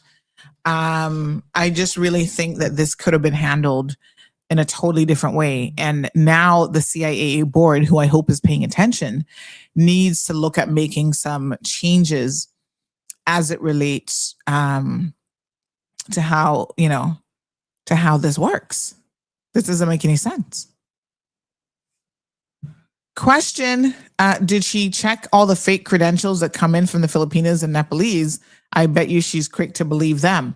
And I don't know that CIAA is hiring those people. Again, I don't believe so. I think those ones that you see there are actually working for John, his team, APS Limited, and the Flowers Group. And God knows, nobody not checking them. Trust and believe me when I tell you that. WRC not checking them. Nobody not checking them. So yeah. All right, this person says, Sandy, when I'm flying and see all these security officers at the airport, I believe where the hell they getting some of them from? It's like they get them from Central America, Jamaica, and other countries. But yes, to see one that can hold a good understanding of the English language, maybe they need to look to see who Dawn is hiring, because she might be shady. And remember her hiring people at her restaurant and not having work permits for them. Wasn't she on the immigration board too? Tell that person, if they signed a contract, to please take her to court. They only want expats working there. So again, I want to clarify, I don't think that the people that you were referring to that you see there are the ones that actually work for CIAA. CIAA would be like the guy at the who lifts the little thing. I think that's now CIAA that hires that person. And then the security is probably the people who are like on the tarmac and stuff like that. So it's not the people that are checking you to go through, I think that's APS Limited that does that, and Frankie Flowers. I don't know how they have them split up, like which company does what, but I'm pretty confident that those people are not actually CIAA people. But I take your point that you guys are seeing a lot of foreign faces around the airport going, what the heck? And anybody checking them? So CIAA appears to have more requirements than anybody else in terms of the credentials for the job. What a hot mess.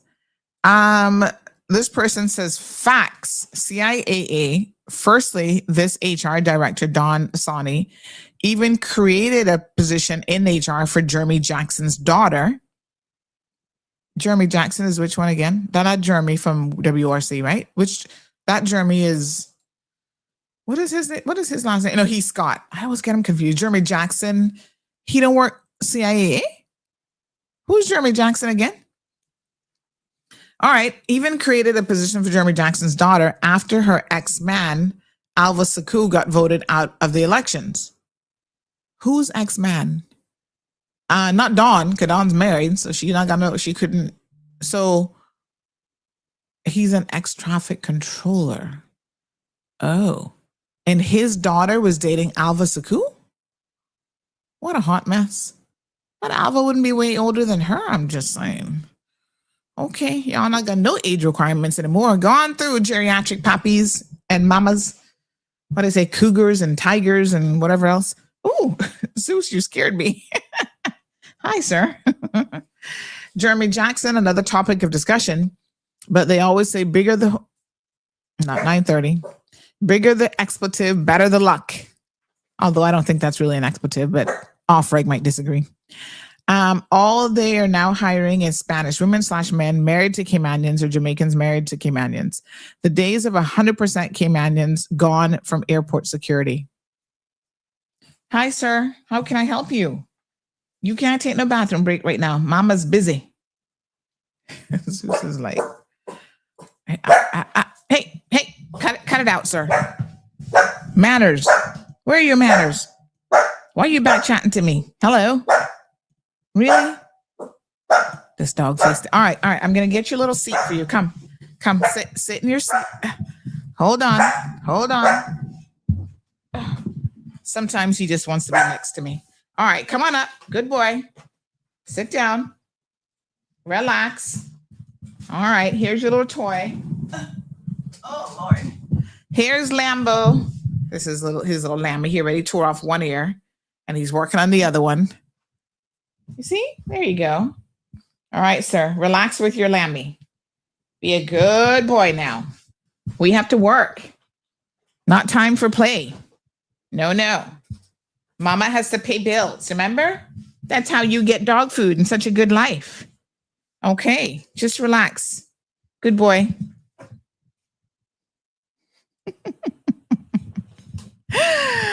Ay. What a hot mess. All right, hold on a second, honey child. Let me put my headset back in. Yes. Gabby says that's why they don't hire Caymanians, because we refuse to work for slave wages. Not for nothing, but CIAA security salaries actually are not that bad. Morning, Miss Anita. In regard to the charts you just showed, I listen to Radio Cayman daily as I do CMR, and I also listen to Compass TV early in the morning. Well, you might be one of the few that's listening to all of them, but there you go. Duke Marin says Caymanians, your own worst enemy. NAU is out of control. Angelic Angel says it was hard to lose a job after I did the general exam, math, English, etc. Passing the interview and obtaining the job with a job offer. Asked me to send a whole list of documents as those documents you need when you're done obtain the job.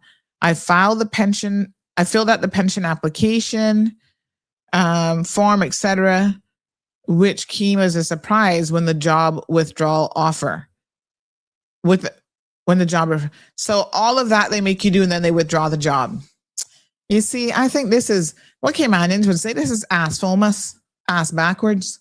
This is the cart before the horse. This will make no sense to make someone go through all of that and then withdraw an offer. I would be well pissed.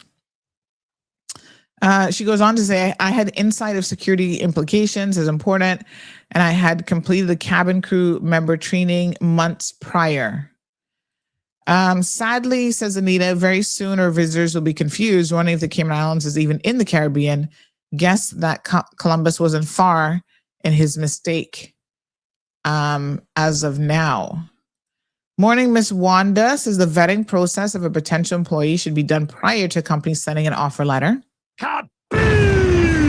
That's what I'm saying. Clearly, CIAA keeps withdrawing them, so y'all should do it differently.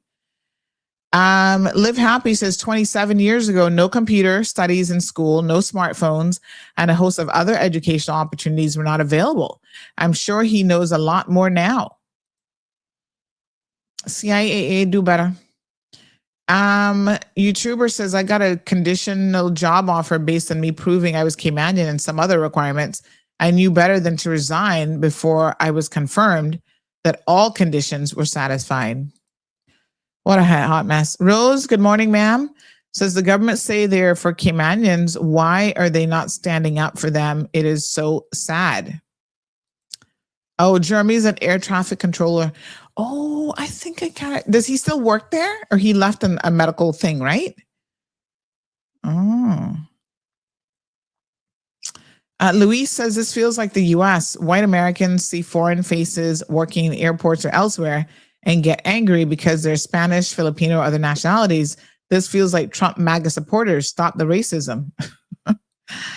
Luis, please don't compare us to America. That would be an insult. Strong Will says Zeus is your match. Now you need Miss Stacy. You need back Miss Stacy. I know he can be. He's lying down. It's quiet now. He can be face to child. Very, very face there. You try to strive, giving it all you have, and when jobs are taken so unfairly, as a CIAA job did to me, it breaks your spirit. At this point, I'm even scared to give my best. I have two kids. They held, I have my two kids. They held in their tiny legs when I cried nonstop, receiving the withdrawal letter and seeing me broken as again in aviation, I was doomed unfairly. I am happy this is being brought up and hopefully a resolution comes out of it. Yeah, I think they need to kind of change that. YouTuber says Zeus is in the spotlight. Now he better behave. Sandy, don't make that flight attendant hoodwink you to bat for them. They still got pending matters in court. Just check. Oh. Okay. She says my police record is clean, dear. A work permit potentially ask for 27. A work permit potential ask for 27-year-old school reports. Child, please. Michael, you and me done know that even if they're asked, they done got that photocopied and AI'd and everything where they were straight A students. And I'm not saying that some of them weren't, but a lot of them, child, please. 27 years ago, my backside. Anthony says in Spaniards you see at the airport is John and Peterkin hiring every barmaid looking front. Oh, Lord God. It's almost 9:30. I can't argue with you. Anthony. Good morning, Sandy. Are you for real that they're government that don't have school leaving certificate? And is that person a part of setting the laws for the island? Oh, you mean elected officials? Child, please. Heaven bless, you don't know Arwa? Yes. I mean, not for nothing, but McKeever Bush. Y'all think he got any school leaving passes or anything? That's some of y'all gonna argue. Yeah, but Sandy, he been there forever. Oh, okay. Fair enough. But then y'all need to, make some adjustments to jobs that Caymanians are trying to get as well 27 years later. But there's no requirement. There is zero requirement that you need any of that to run for parliament. I'm just saying. And once you run for parliament and you get elected, as long as you're popular, you can get a ministerial position. You don't need to know how to read or write. So yes, I'm serious. All right. Miss Marjorie says yesterday was her anniversary. She came here April the 8th of 1973. Okay, honey child. Jesse says, just curious, are you sure it's from high school and not an exam that they recently sat for the position? The letter doesn't seem to specify. So when we received the letter, we received additional information, Jesse, that obviously isn't in the letter, including the fact that this guy was a police officer and other things. And yes, the information we received, which, we have good reason to believe is 100% accurate, was that this information would have been from when they were in high school 27 years ago. Hot mess. Shaka says this is a type of foolishness that keeps holding Caymanians back. Mm-hmm. Cardi says, I've been out of work for almost 3 years and I can't even get a job there either. And I was also a security screener for 4 years before moving on to another job, and I wasn't fired from there. It's tough out in these streets, folks, and it's getting more and more ridiculous by the day. Dave says that the Cayman Islands should adopt the Canada work permit system. Some jobs should never even be up for work permits. There should be a better system which ensures Caymanians first. I think Cayman has the easiest work permit system in the world, literally. Honey child, we're going to sprinkle something on that one, some extra seasoning. Whew, makes me want to go get my manga out of the fridge and start putting some little seasoning on that and eat it. Because, yeah, what a hot mess. Lord Jesus. All right, we're going to switch gears now. Anthony says, doesn't mean that your matter isn't still pending. Oh, Anthony seems to know something. Kaboom to Jonathan, says Strong Will. Jonathan, who's Jonathan? Tricia says, whilst we can stem as far as CEO, expats have ride on that line for too long now. Part-times or full-time can range again. A job is a job that can lead to the job you want or need. So she says, Anthony Russell, whatever you say, love. What a hot mess. Okay. Louise says the favoritism won't stop and young Caymanians should be allowed to fill these positions. Is something being done about favoritism? I've been hearing these favoritism for more than 20 years and it's still going on. Is government doing something about it? Well, we have a new deputy governor coming, so maybe she has some thoughts on some of these things, but I don't know, honey child. I mean, this whole situation, you create a position for somebody's daughter, that's low-key kind of wild. But that's what's being alleged. Now, I don't know nothing about Jeremy Jackson and his daughter. Oh, somebody says he now works in Cayman Brac. Mm-hmm. Oh, Jeremy was in that scandal a few years ago. Oh. Some people got all the luck, boy. Scandal, and they can still hold on to job. Yes, sir. What does he do in Cayman Brac? Works at the airport still? So Jeremy Jackson was at that scandal a few years ago with CIAA. He was a big manager. I can't remember his title. He was either fired or suspended, but he won and he's back working there again. Yes, Nikita is his daughter. Send me a picture of her because I have a vision of who she is, but she does HR. Wasn't she reception? Maybe he has more than one daughter. I think, wasn't his daughter doing receptionist or something? Okay. And I mean, I don't keep up with Alva's dating life, so I don't know who the hell he would have been dating, but okay. All right. Oh, somebody said, here's Nikita. And hey, Sam, this is Nikita Jackson, the guy she's now dating. Reagan McLean, who's also a pilot. Oh, let's see. Oh, that's not who I'm thinking of. Nikita Jackson is it Reagan McLean? Stepped out with him and the night didn't stand a chance. Let's see what they look like. Oh, okay. Okay. Cute and everything. Uh-huh. So job was created for her? Oh, some of y'all have all kind of luck getting jobs created for you. Nikita Jackson. Well, hopefully she's qualified for the job. I'm just saying. Oh, here's one of her and Alva, where he said, Nikita Jackson, eternally grateful. Thank you for all that you've done. Friend, PA. Oh, she used to work for him. Advisor, organizer, reminder. Got on my nerves sometimes, but always loyal to the end. It's been a hell of a ride. Thank you from the bottom of my heart. Onwards, not words. Oh, no. She was the one who used to work in his office, right? She was dating him and working in his office? Y'all confused. Try and stop scandalizing people. Cha. Yeah, she was, now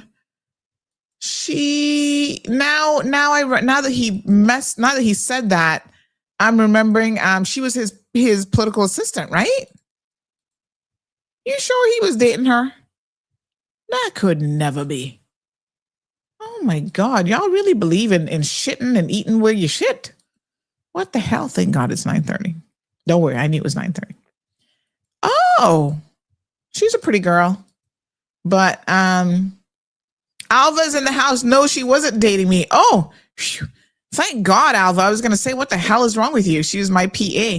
Oh, well, somebody said she was your, somebody says your ex-man, her ex-man, Alva Saku. Oh, Lord have mercy.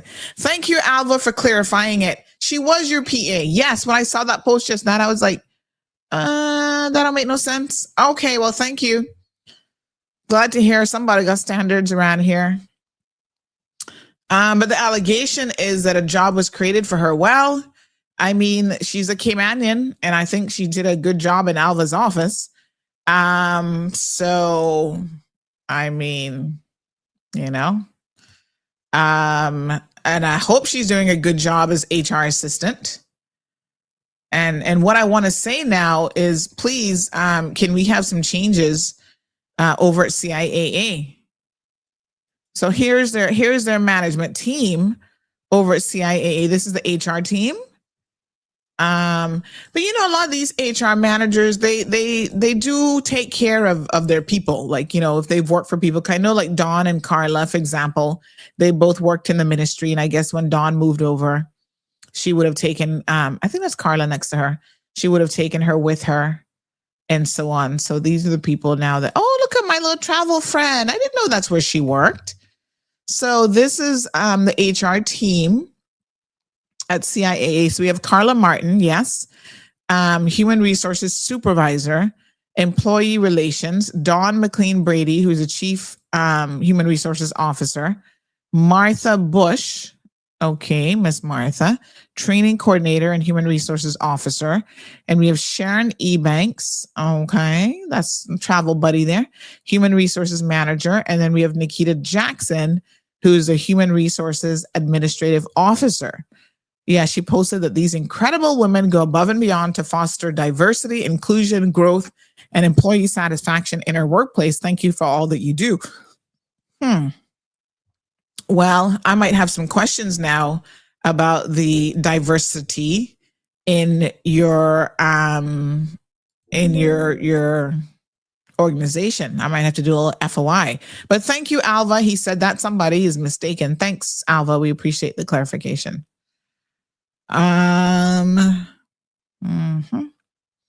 CIAA have these mandatory requirements. All of the agencies would have to meet the same criteria. It is interesting, Miss Brenda, that the requirements shift by agency for sure. It is weird, but one agency can have one thing and then another agency has something totally different going on. And none of it sometimes don't make no sense. You know what I'm saying? So yeah, it's a hot mess, and then some, if you ask me. Whew. Anyway, let's move on from this one. Shaking my head. You see what I mean? This ish has really gone out of hand. Integrity is out the door. What a mess, Trisha. Anyway, Alva has clarified that I thought she was, when I saw the picture, I'm like, wasn't that his assistant? And the sad thing is when MPs don't get elected, unfortunately, their MPs are out of a job. Oh, okay. So here's one that we've been known this long time. The police have finally released a statement that they're locating to One Technology Square. Gosh, I think I've known that for about a year. I meant to post it up. Sometimes I forget to do certain things, you know. But yeah, we knew that for a long time as well.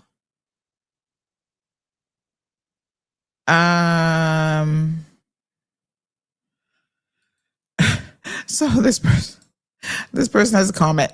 Now, to be fair, the deputy governor does not have any, these agencies do not fall under the deputy governor.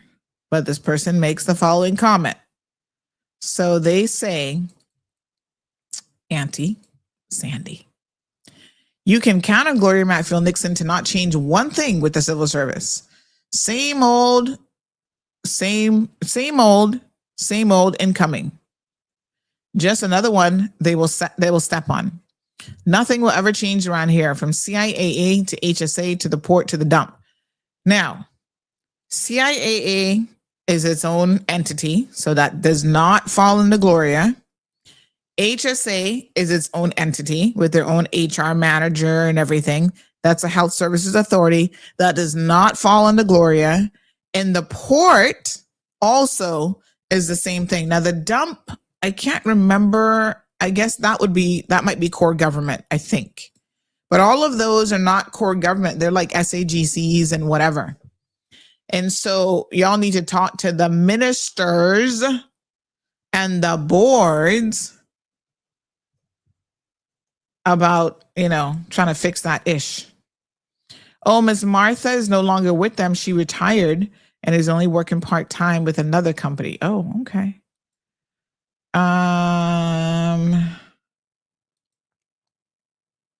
So Jeremy Jackson, yes, Nikita, okay. And yes, they made that position for her. Okay, well, he was cleared. Oh, that's what he looks like with the little mustache. Yeah. Uh-huh. Okay.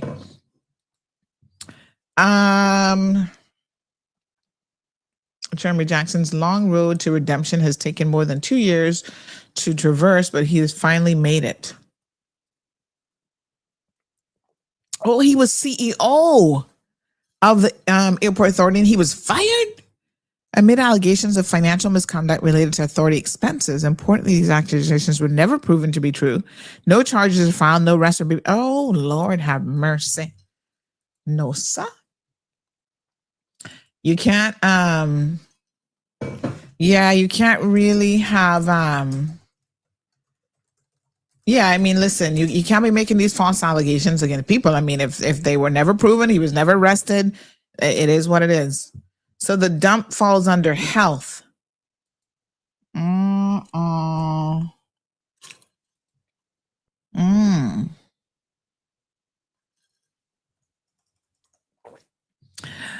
Okay. All right. Ask them if they corrected the number of expat air controllers versus Caymanians. Where is the training school for such a vital role in aviation? Why keep importing but where is the local training as is required for work permit skilled workers? That's CIAA again, because traffic controllers fall under them, right? They also say Flowers, don't hire Caymanians. Never seen more expats in airport security. Does this survey show the age, nationality, etc. of the people that took it? Oh, you mean the tower? They do have a breakdown by by age, nationality, and your salary range and stuff as well. Not for like every person, but they have it in a like by grouping.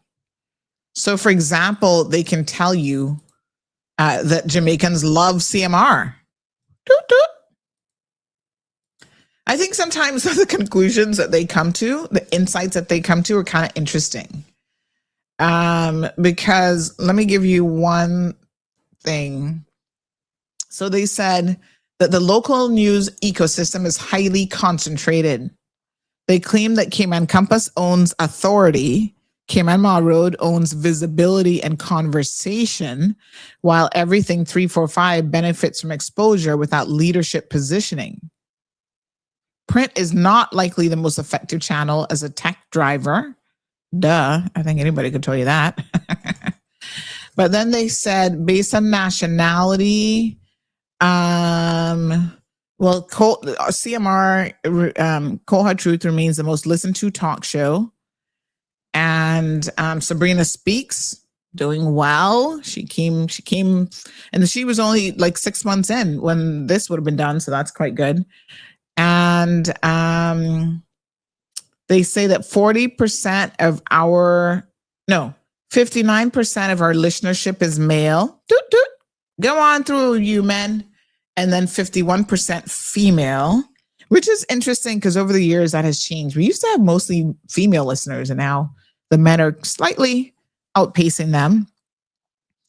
75% 18 to 34 listen to CMR, 60% 35 to 54, and then 30% 55 plus in terms of talk shows.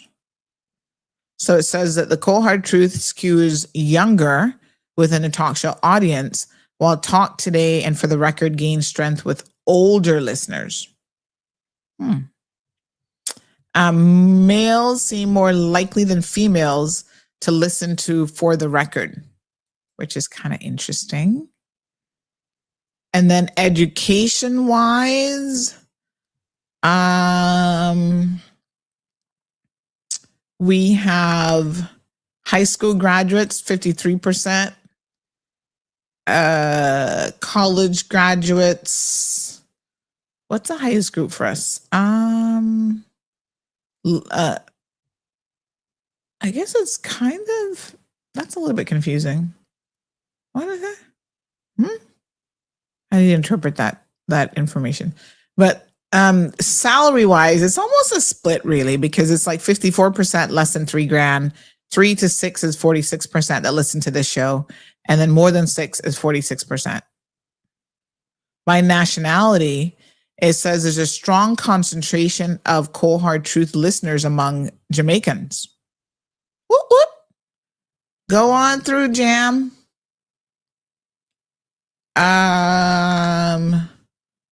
So according to this, 78% of the Jamaicans polled said that they listen, their preferred talk show is a Cold Hard Truth, honey chill. But we've always had a very interesting split. Like nationality wise, the Cold Hard Truth has always been the most diverse. We got a lot of Filipinos that listen to us and lots of others that as well. And then by district, Bodden Town, big up yourself, BT in the house. West Bay, North Side, and East End. Apparently a lot of them tuned in to them old people, North Side and East End, they be listening. And then Georgetown, Caymanians listen, everybody listen. And we remain the most preferred talk show. Mm-hmm. And then they do like profiles. So their profile is based on male, female, age breakdown by groups, and then your education. So high school, college, vocational, technical, salary. So that, and then nationality. So apparently of those polled, 51% were Jamaicans. 51% Caymanians, my apologies, for us, and then 29% Jamaicans, and then others, and then Filipinos were 11%. Mm-hmm. Anywho, get the report. It's got some really good information in it. But yeah, those don't fall under Gloria, but you know, we got to push for change.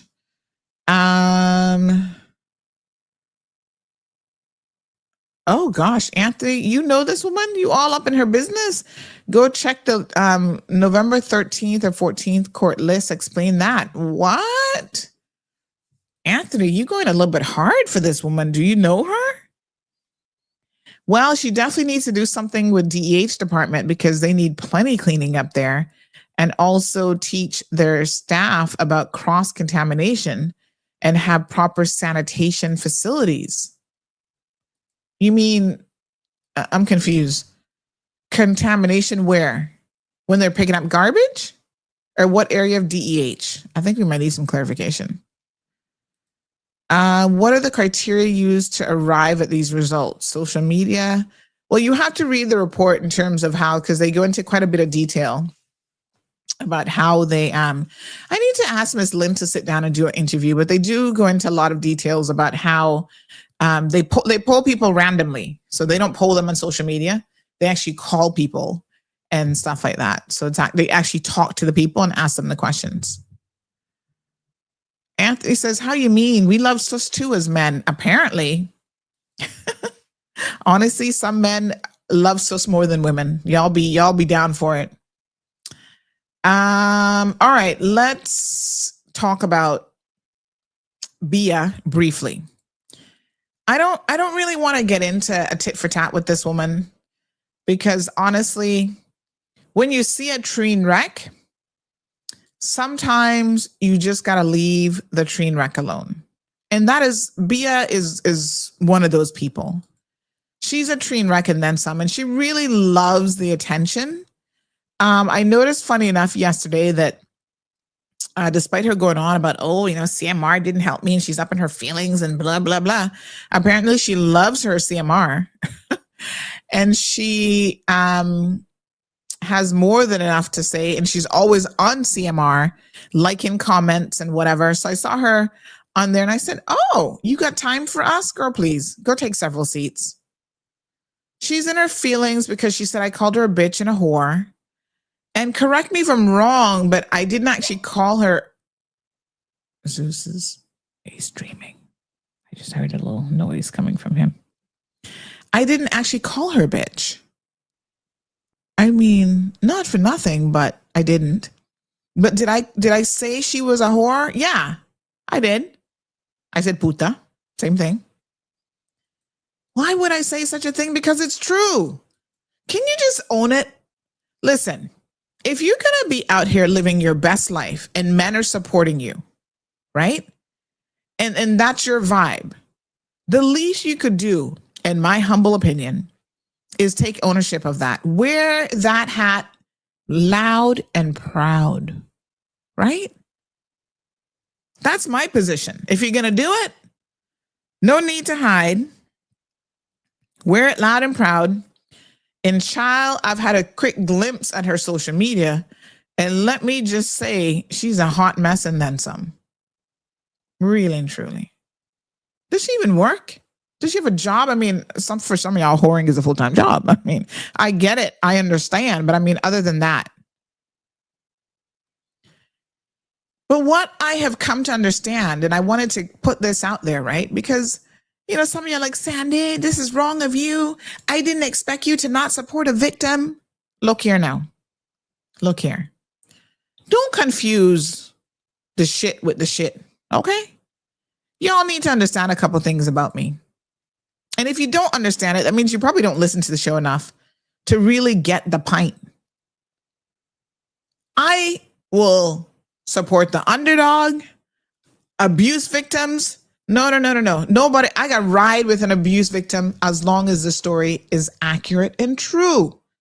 But y'all seem to have an issue, right? Because these women be coming with their fake tears and their inflated bonkies and their swimsuit pictures and this and that. So everything they say to you, you guys want to believe them.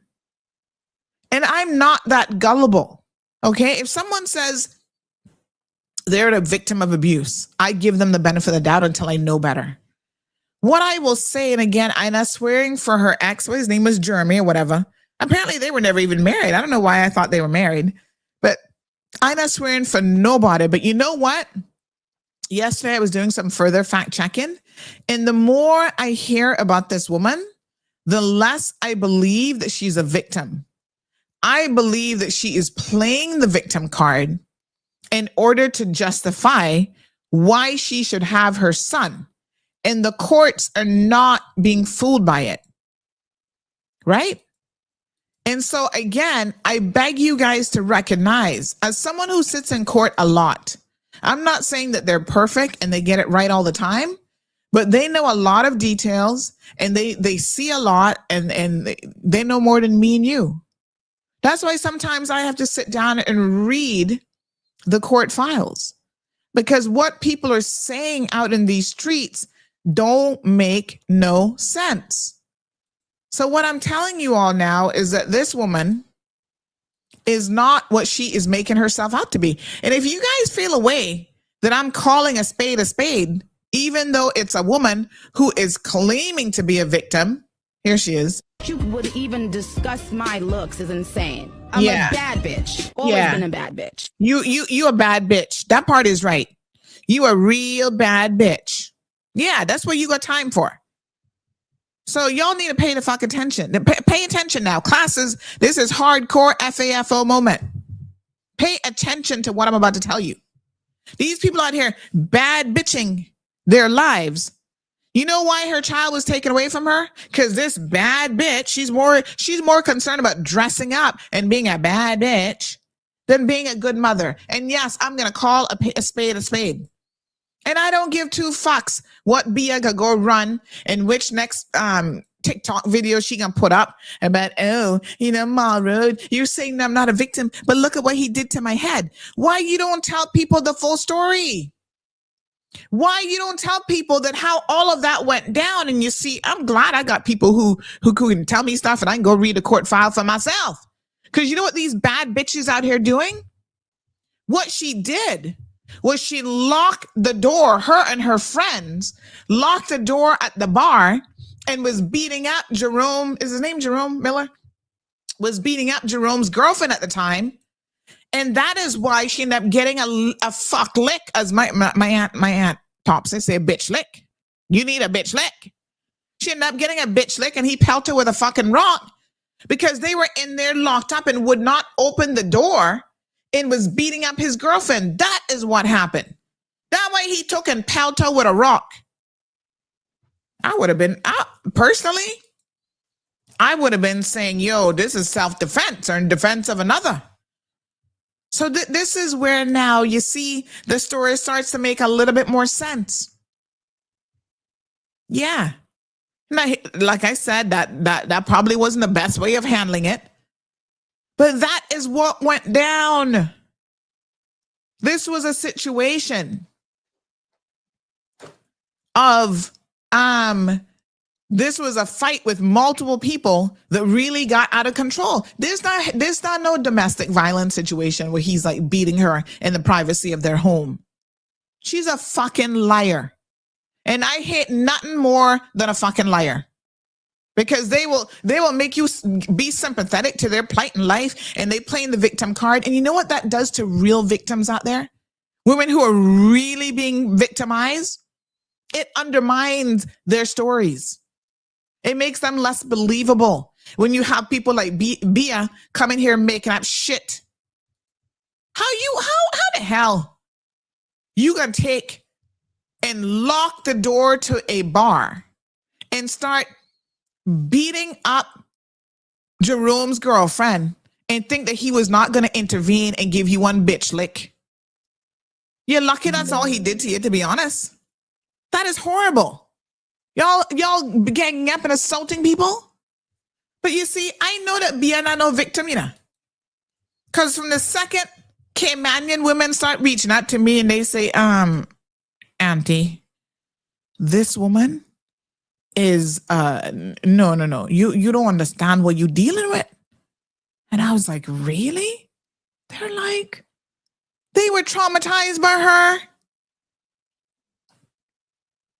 And then she's talking about, how do I know she was a whore? Well, apparently everybody in Northside know you're a fucking whore. Northside, West Bay, Georgetown. So not no secret. Oh, did you see me do a transaction? Really, bitch? I look like I got to see you stretching out your front to know what you are? Y'all are crazy. And these poor little Caymanians and she go out giving people fake name and all kind of foolishness. They're like, they don't want no part, nothing to do with her. They're surprised she's even allowed back in the Cayman because they're like, she made my life miserable. You know what they describe the situation as? A nightmare. Bad memories. But yet she won't pretend like she's the victim. So when I call these bad bitches out, let's play that segment again. You would even discuss my looks is insane. I'm a bad bitch. I've always been a bad bitch. Yeah, she got that right. If there's one thing that she has told the truth about, she is a bad bitch. And she has always been a bad bitch. She telling the truth there. Don't y'all don't come at me with your fucking nonsense. Right? I saw some of your comments. Oh, Sandy, I'm so disappointed as a woman. Are you kidding me right now? You're disappointed because I'm calling out these women who are using the victim card to try to gain sympathy in the community. She is a master manipulator is what she is. And if our government had any sense, they would not allow her to come back into the Cayman Islands. Stay your fucking ass in the United States of America. You made it to American shore, right? Look like Trump is going to keep you. ICE not come knocking at your door yet. Make her stay right there. We don't need no more mix up in this country. Morning, caller. Well, good morning, Miss Sandy and Cayman peeps and all who's Hello, listening. hello, honey child. I missed out some days on the show, you know. I think you reached out to that young lady, but I rewatched it, so I saw the update on that. And I just come in, put in my 2 little cents for our working situation, Miss Sandy. It is always our own Caymanians killing our own Caymanians. Whether we like it or not, it is. I have worked in so many industries in Cayman, and so many things that I've seen, it's not funny. Because you have your own Caymanian in there working with you for 10 years, turn around, bring their friend from Jamaica, put them in the position that you as a Caymanian would be qualified to get. And then they would be the one to be able to give a recommendation. Instead of they recommend you, Miss Sandy, they bring their friend from Jamaica and they put them in the position. That is why I see with my own eye, my own Caymanian. And them and the other person that's Caymanian has no beef or no issue. It's just something about us as Caymanian that we don't like to see. That set of family we don't like rise above the ladder. And it's something that's been happening for years. I'm telling you. It's a complicated situation for me because you would find where foreigners would give some of us Caymanians more chance, and then our own Caymanians will bury us and don't give us a chance. So that my 2 cents on that. But I want to jump on the hot topic real quick. Bia, behave yourself, because I know you were sleeping with my girlfriend, baby father. Hold on. And stick a pin. Okay, I want to know who the hell she wasn't sleeping with in Cayman, to be honest. Oh, okay, well, I mean, Miss Sandra, tell Bia to just take her licks and keep it pushing and don't argue with nobody. 2 months of us know her truth. I am not here to beat her down. Sad that she don't got her son. Whatever happened in her life. There's a reason why she don't have a son. Because if she wasn't hanging out at the north side dock every night, 1-2 o'clock in the morning, trying to pick up man, sitting down there drinking and drunk, right? With her son, she would have him. I tell you, the courts do not take children from their mothers lightly. So you know there gotta be something wrong. Court, I know. I just limited to what I'm saying because we waiting for her to come forward and your sues and whatever. Oh, don't listen. Don't hold back because she's sitting here doing all these Instagram, fake TikTok posts and whatever, trying to come for me. And I tell her, baby, don't come for me. I wasn't born stupid, and I wasn't born this size. Yeah, but the guy is a government worker too, and she with the cousin first, but then she wanted to sound like the story not true. She screwed every one of Jeremy's cousins that she could get her hands on, and his friends. She think people don't know. Bia just need to relax and go sit down, because one thing, girl, please. One thing with Cayman, Miss Sunday, it's small. And people know plenty. Before she make her way on your show, we done knew about her. She just thank God that the baby mother didn't want the baby father back, because she would get a real beat down, like a real Cayman beat down. And I would be the leader of the pack. I could promise her that. Because her behavior and the way she wants to live her life, we do not accept it. Disgusting. At no time. Disgusting. And then she's raising a boy child for people in Cayman to walk around and point their fingers and say, hey, he mama the whole, he mama the this, he mama the that. Yep. They don't think about these things when they having these children. They can be whatever they want without the children, But the minute they start having children, they gotta have those anchor Caymanian babies, so that then they can try and make sure that they can put their little graveling, whoring hands into Cayman forever. You living your best life in Miami. What are you coming back here for? Stay over there. We don't want you here.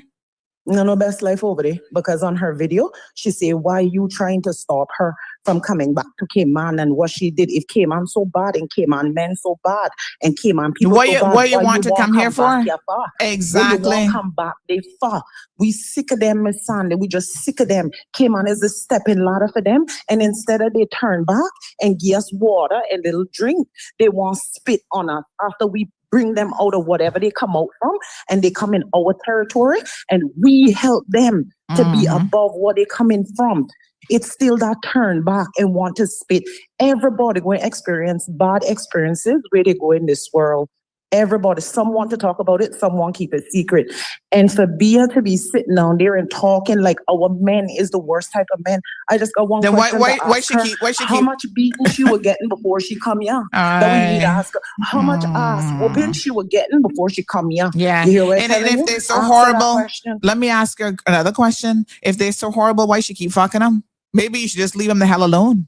Well, they don't know no better, That's how the income come in. That's my 2 cents. Thanks, Miss Sunday. All right, my dear child. 9362626. Yeah, for a whole breed of people, a whole breed of men that she cleaned not no good. She can't seem to leave Caymanian dick alone. I'm just saying. If it's that bad, leave Caymanian men alone. Jesus. They're not that cute. Yes, they are. Go on through, Caymanian man. Y'all need to do better too. I giving y'all blame too, because y'all stupid. You Caymanian men don't have. Somebody sent me a thing saying, but this is what she does for work. Let me see. What she supposedly does for work? Oh, she works in a kitchen. Oh, she upgraded from barmaid to making pico de gallo in a kitchen. Poor thing. Ay. Hello. Good morning, Sandra. How are you? Hi, honey child. How you doing? Congrats on your case. Thank you, darling. Very good. And the topic this morning is quite enlightening. We've had so many of these people coming from that particular country, committing murder and breaking up families, and it's going on for years. And it's really, really, really sad that we continue to have all of this going on here. Not the only country that we need to clean up from, but we really do need some Trump behavior of cleaning up Cayman, and so that Cayman don't have to have all of this muck and mess into it.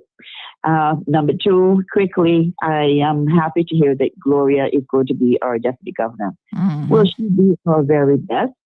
I cannot say that, and I cannot speak for the future. But what I am saying is she is a Black woman. Mm-hmm. She's from a town. She's someone that has been there in the civil service and learned some of the ropes. As you know, I don't have a lot of respect for the gentleman that is in there now because of a lot that I know, a lot of what civil servants have experienced, good people, that hardworking people have experienced, and the man who's using just good common sense and doing good investigations, he chose not to do so. But I want to just say to her this morning, remember you are a mother and you have a child. And the seeds that you sow in not running and doing right in the civil service, I said, they will come back to get you one way or the other.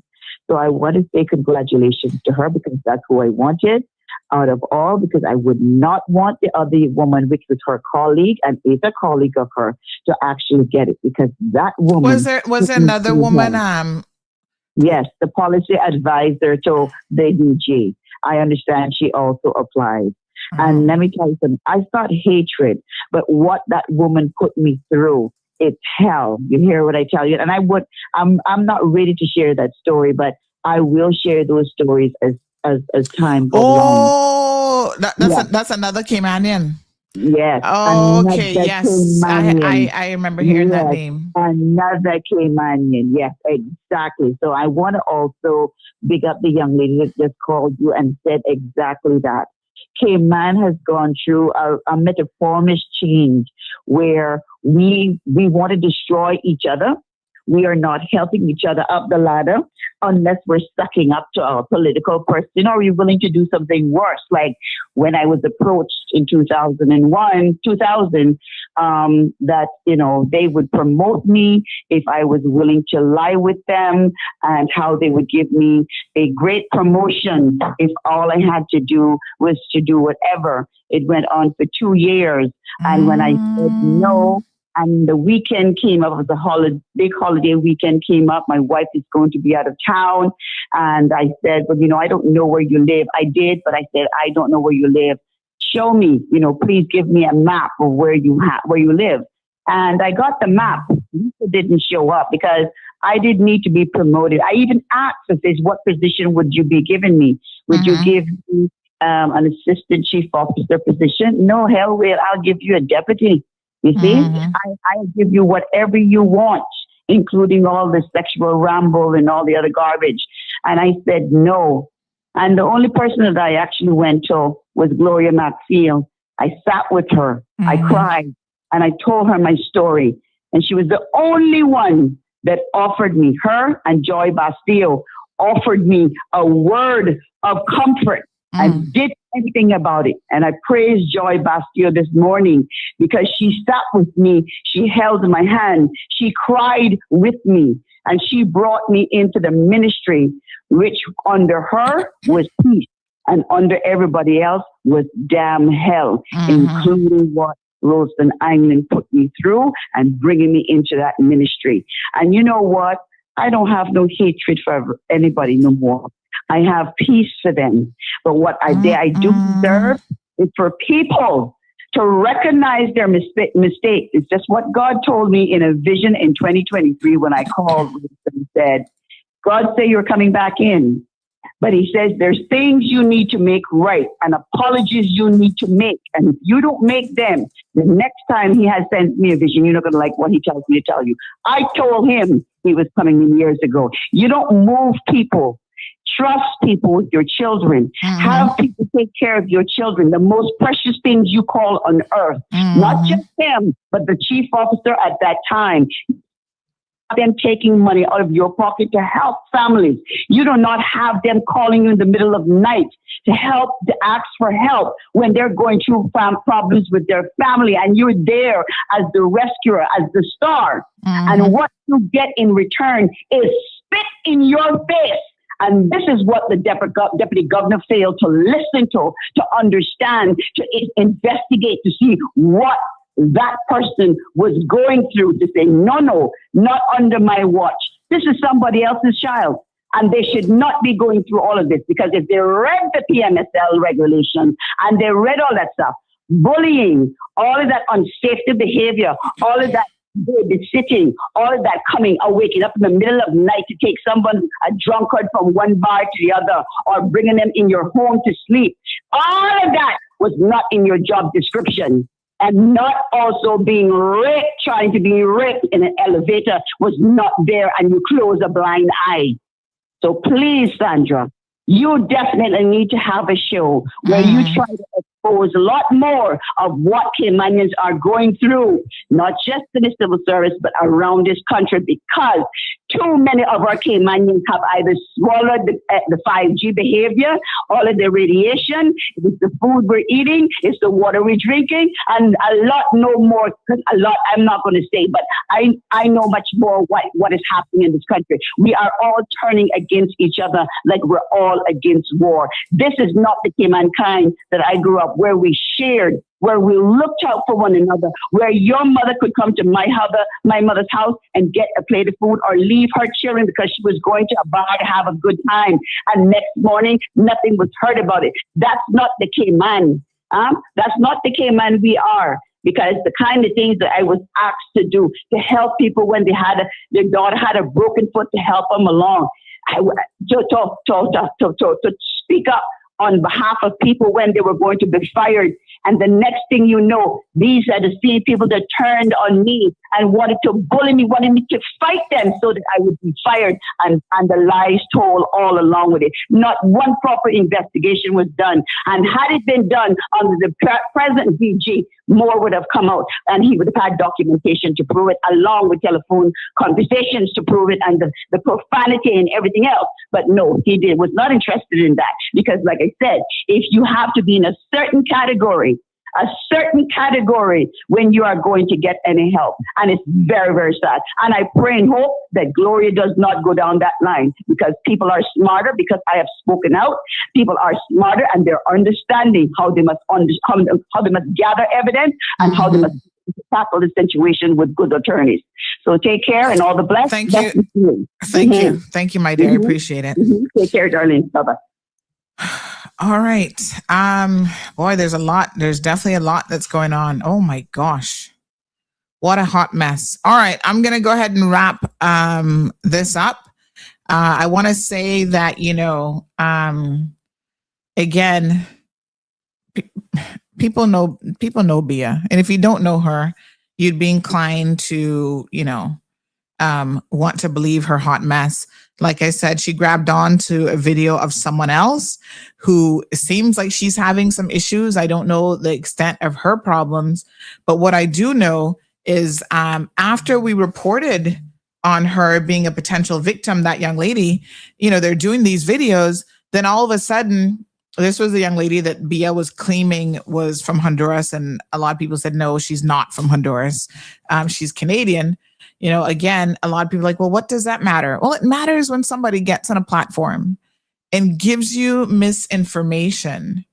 And then they're trying to build a case and make a case, right? Like Bia is trying to be the advocate for women who are victims of domestic violence. But Bia, your story not even adding up. So how can you be, an advocate for women of domestic violence when you're out here with the most scandalous behavior? You're beating up women, you're assaulting women, trying to take their man from them, and all this kind of stuff. So I don't understand this. This just don't make no sense to me, right? And Caymanians are very, very sympathetic. Some of y'all are sympathetic to the point where you're stupid over the sympathy that you give people, right? If somebody's being abused, they're genuinely being abused, of course, we need to support them, and they need to go to the police, and they need to go through the process. And the fact that she has not been able to do any of that, right? She has lost her own credibility. Everybody knows what she was out here doing. Yes, she had her son taken from her, not because her husband is a bad person. If you guys genuinely believe that if she was able to prove abuse, and again, I'm not swearing for Jeremy, I don't know the boy from a man in the moon, but if she was able to prove that, and every time she was in a crisis center, she was in a crisis center because she probably fighting other women, from what I can hear, because that was her MO, fighting woman over man. Tell me she's a bad bitch, right? That is what she's more concerned about, being a bad bitch, than being a good mother. Now, y'all know people have lost the plot when living this fake social media life is what is most important in life, right? There's a reason why. And yes, it does make it harder for real victims. So it is very, very disheartening to see that same lady now that we were mentioning, who also did a video saying, I don't know what her video said because we didn't have any audio. That's the other thing, is she's sharing a video of some woman. She claims she's from Honduras. She claims she's poor and needs your help. And, I'm asking for her help. And you guys are sitting here commenting on social media like, none of that matters, Sandy. It doesn't matter, if she doesn't come for. I'm like, the truth doesn't matter? Are y'all crazy? The truth doesn't matter to you. Yes, the truth matters. And when you see someone who is willing to not tell the truth, right? You have to ask yourselves, why? Why this fake narrative? And so that then becomes a question that needs to be answered. Now I'm going to show you guys something here that's a CMR exclusive. But it sure looks like this is the same woman. She was passed out on Tuesday in a local business. Yes. Here, people, customers, like, what's going on here? She's passed out in a local business. See the bruises on her arm or whatever. What, how is she passed out at a local business? What's going on here? So once again, I don't know what's going on with Katie. I don't know if she's a victim of abuse. I don't know if she's I don't know what's going on. What is obvious and clear is that the woman needs help. And so whoever is related to Katie, whoever is her family, whatever, get this girl some help, because not everything is as it appears to be. Bia is trying to push a certain narrative on the people of the Cayman Islands. She's trying to make herself out to be a victim. My understanding is, if we saw the reports that have come out of the custody hearing and so forth, Bia is no victim. She's a master manipulator. And she believes that by showing a couple, and again, this is the point, y'all don't want to talk about the details, but I'm going to talk about the details because this is where it's significant, it's important, right? So Bia is going on and on about, she's an abuse victim, yet the only footage that she can show is multiple videos and pictures from the exact same incident. Help me to understand how that makes you a victim of domestic abuse. No, he gave you a pop head from the same incident, right? Because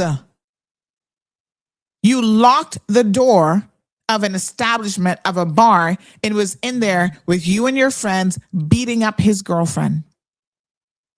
Like I said, anybody in their right mind in those circumstances, you might face criminal charges, but most people would have beat your fucking ass the same way, ex or not.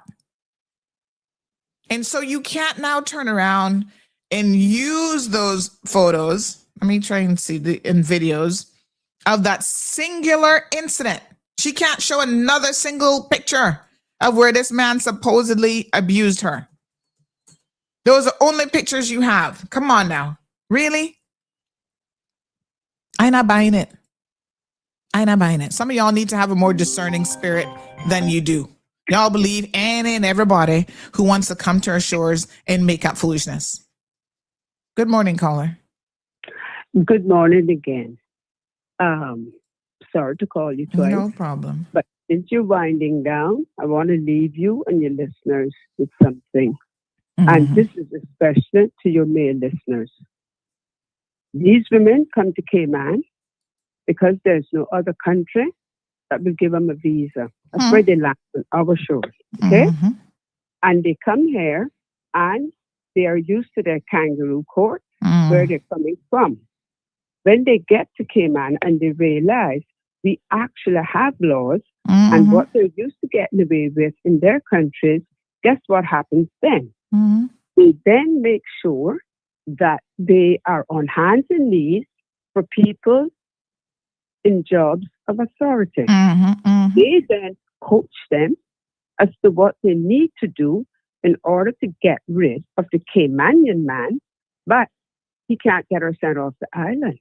because if it's on the grounds of domestic abuse, he can't have her sent off. That's right. So what they do, and I'm speaking from personal knowledge, they pick fights with the spouse.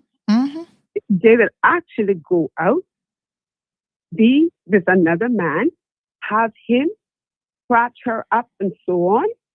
Then she goes home, picks a fight with the spouse, and then 911 is called. And that is to happen as often as possible because then there is a case. As you would be very familiar with, Sandra, there is a case built up now on how many times 911 was called because the Caymanian is abusing her. Yep. And when that file gets thick enough, that person who probably never laid their hands on a woman in an aggressive way before is then dragged before a judge, accused of domestic violence, accused of having anger management issues, and so on. And their reputation is destroyed. Sometimes they lose their jobs and so on. Apart from that, they have to bear that shame to their family and friends. So, to the men of Cayman, please, be warned. They say to be forewarned is to be forearmed. That's right. I don't understand why until now in 2026, none of you haven't learned. None of you. They heads look like they're hard still. I don't know what do our men, but they're not too rated. Exactly. Some of them. And don't forget where they are coming from. Their men don't work. They stay home. The women go out and prostitute themselves. Yes. And as long as they're bringing home the money, there are no questions asked. So when they get here, they expect the Caymanian men to just lay back and accept that with no questions asked to them. This is a whole different culture. This is a whole different mentality that Caymanians have never seen. Guys, please wake up. There are many people you can talk to, and they can tell you they've had the same experience. You can even talk to women that have seen it happen. And please, I'm going to end on this note. To any of these fraudsters, do not label yourself as a victim of domestic violence because it insults those who really are. Victims of domestic violence will make TikTok or whatever they're called, let's just say videos, and put them on social media. You know what they do? They seek help.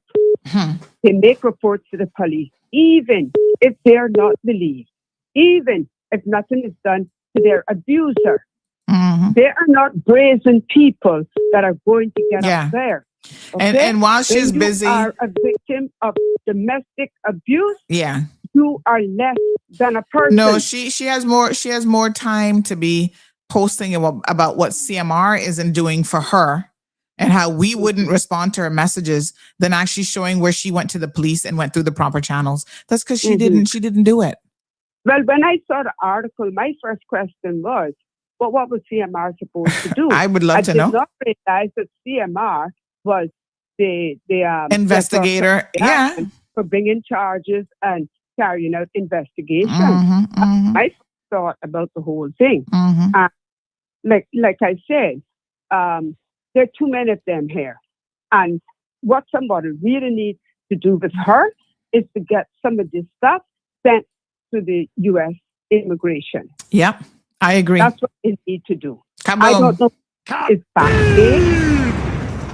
And I think if she hasn't left already, then our immigration needs to find her and give her a ride to the airport. Yeah, she left already, so she's back in Miami now, making all these videos and stuff. So somebody asked the question: how the hell did she even pass the English test to come to Cayman to begin with? Well, we could say that about her and many more. That's true. Because really, truly, listen to her speak. Her English is a lot better than some of those that are planted in frontline jobs. That much I will give her. Okay? Because I have a serious issue with that. Anyway, like I said, men be warned. Yeah. Yes, the women are being used in the way that, they're marrying them and they're doing the same thing to the women here. But if you don't want, my mama used to say, when air's not here, ass will feel. So please learn.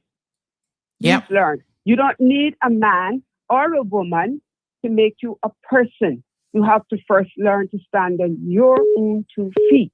And when you can do that, guess what? Then you choose. Never allow people to choose you. Don't do that. Put some value on yourself. Thank you, my dear. Appreciate it. Have a great day. You too. We've got another call on the line. Good morning, caller. Welcome to the program. Morning, Sandra. Morning. How are you? Not bad, dear. How are you? I know that you're wrapping up, so I'm not going to be very long. Yes. I'm going to be very brief. But it's a topic this morning, and there's one little nugget that I also want to speak on. This weekend, I traveled, and as Brenda indicated, it is a fact. At Cayman Airways, when you check in, there are foreign nationals. In particular, in my experience, there was a Filipino who asked if I had my Cayman papers. Now, you can interpret that in many ways. Okay. If you have your Cayman papers. I don't take very kind. This is when you were leaving Cayman? Yes. A Filipino. So no, but what do you need? What do you need papers for? Cayman papers when you're leaving Cayman? That's not even a consideration until you're coming back. Well, exactly my point. Why are you asking if I have my Cayman papers? Know your customers. Know who is a Caymanian from who's not a Caymanian. I don't take very kindly to that. Her English is very broken. And I hope Cayman Airways is listening this morning, because there have to be, and I know that there are many Caymanians and young qualified Caymanians who are coming back from school who should be given those positions. It does not sit well, abode well with me when I go to our national carrier, whom I endorse 100% and on the flight. I don't fly any other airline unless, of course, you're going past destinations that Cayman Airways does not offer, travel to. But it does not bode very well with me as a Caymanian to go to the checkout counter in Cayman and find national people of other cultures who ask me if I have my Cayman papers and who speak in broken English. It doesn't bode well with me. It doesn't bode well with many people, okay? There are too many Caymanians, as I said, coming out of school, coming out of university, that are qualified for those jobs. To add insult to injury on my return way back home, and it's nothing personal. She wasn't rude to me. I didn't have a bad experience with her. I don't know who she is. I've seen her before on flights. She's a senior flight attendant on Cayman Airways. That was very obvious. When they're giving you your immigration forms and, your custom forms, she also looked at me and said, "Are you a paper Caymanian?" And when she said that, I said, "No. Are you? I am a Caymanian." That also pissed my ass off. So I had 2 negative experiences with people of one culture who do not understand, do not know who Caymanians are, and who speak in broken English, and who, in my humble opinion, I do not think should be there. I am going to this morning take my hats off. There's several Caymanians that I think that are shining stars at Cayman Airways. And I've got someone clarifying that person does not work for Cayman Airways. That's one of Frankie Flowers' people that was at the counter. I don't know. The one on the plane? No, the one on the counter. The one at the counter had on a Cayman Airways uniform. So what is she doing? Double duty? She's doing double duty. And I'm not the only person who's encountered her at Cayman Airways stand, okay? I ask other people and they say, yes, they've encountered her too. So that if that's a fact, then that means that's even worse. She's holding 2 jobs. She had on a Cayman Airways uniform. She didn't have on I know what Frankie Flowers employees wear. She was a Cayman Airways employee. So you know what that means? She once worked for Frankie Flowers and has escalated herself now to Cayman Airways and ask me if I have my Cayman papers. Then the flight attendant, who's a Filipino, whose English is also broken, asked me if I'm a paper Caymanian. When I barked at her, I know the whole entire flight hurt. But I'm confused. What difference would it make how you were Caymanian, first of all? Right? Yeah, What's the relevance of that question? Like, I don't understand why anybody in a plane would be asking you that question. Well, you have to ask her that, because I have no clue. But I know I didn't take very kindly to it. And she got the message really, really quick. Wow. She wasn't rude. She didn't do anything that I would say was absolutely off the charts. That she knew her job. She knew what to do. But when it comes to speaking to people and passing out the immigration forms, please, I beg you, Cayman Airways, because I know you're listening, try to find Caymanians to employ or people that speak English, that understand that because maybe they didn't even mean it in the way that it was. It's how it was said, Am I a paper Caymanian? Do I need these forms? No. And then when I'm checking out the girl, as I said, do you? What was it you said? Do you have your papers as a Caymanian? And no, I don't have my papers as a Caymanian. I just gave you my Caymanian passport. Were you asking me that question for? And firstly, well, glad to know that she worked for Frankie. Now she's escalated herself to Cayman Airways. Well, that's what they do. They and many more. When there are many Caymanians that I think are more deserving of the job. And hats off to people like Lavana, people like Marilyn. They're Caymanians that are there, that go the extra mile for you, that know they're Caymanians, that, you would never, they would never, that's not even in their orbit to ask you that question. So it irritates me. It irritates a lot of people. And I inquired specifically about the one at the counter because I was like, you've got to be kidding. This is what I have to deal with this morning before I can leave. And other people have said to me, yes, we dealt with her as well. She's been there for a little while now. So, yeah, she's been there a little while. I don't know how long it's been, but she's been there. It's my first time encountering her, but she's been there a little while. But she needs to be educated on how to deal with people at the counter, especially asking them if they have their papers, if they have their Cayman papers. That's exactly what she said to me. So that's just a little word of advice for Cayman Airways this morning. If they're listening, try to hire Caymanians on the front line. We support the airline, and we want to see Caymanian faces on the front line. We want to know people that recognize us, know who we are. Look, I'm not total anti-expat, but I'm definitely pro-Caymanian, and that is our national airline. And I do think that we should try very, very hard to ensure that we employ Caymanians at Cayman Airways and that they represent, especially the flight attendants, most of them that they represent the Caymanians, the Cayman kind, well, which went down the drain a long time ago. I don't even refer to that word anymore. But anyway, that's my 2 cents today, because I heard when Brenda called in and I said, that's ironic. I had a very similar experience just this last weekend. And I think I know exactly who she's talking about. And it goes a bit further. I had that, then coming back home, I had a very similar experience with a flight attendant who actually was a Filipino. Like I said, she wasn't hateful. She wasn't mean or rude. She knew her job. But don't ask me if I'm a paper Caymanian, because if that had been a Caymanian flight attendant, they would know who you are. They'd know by your accent. No, I'm not a paper Caymanian. Are you? Yeah, it's just a bizarre question. But anyway, thank you very much, my dear. Yeah, so I hope they're listening. I hope they take note. And I hope they start employing more Caymanians in Cayman Airways on the front line. We need people that speak English, firstly, not broken English. English. Thank you. I need to grab this other call. Thank you. Good morning, caller. Welcome to the program. Hello? Hello. Hi. Good morning. Good morning. Ms. Sandra, how are you? Not bad. How you doing? I'm all right. I just want to say that, yes, what is being said is really true.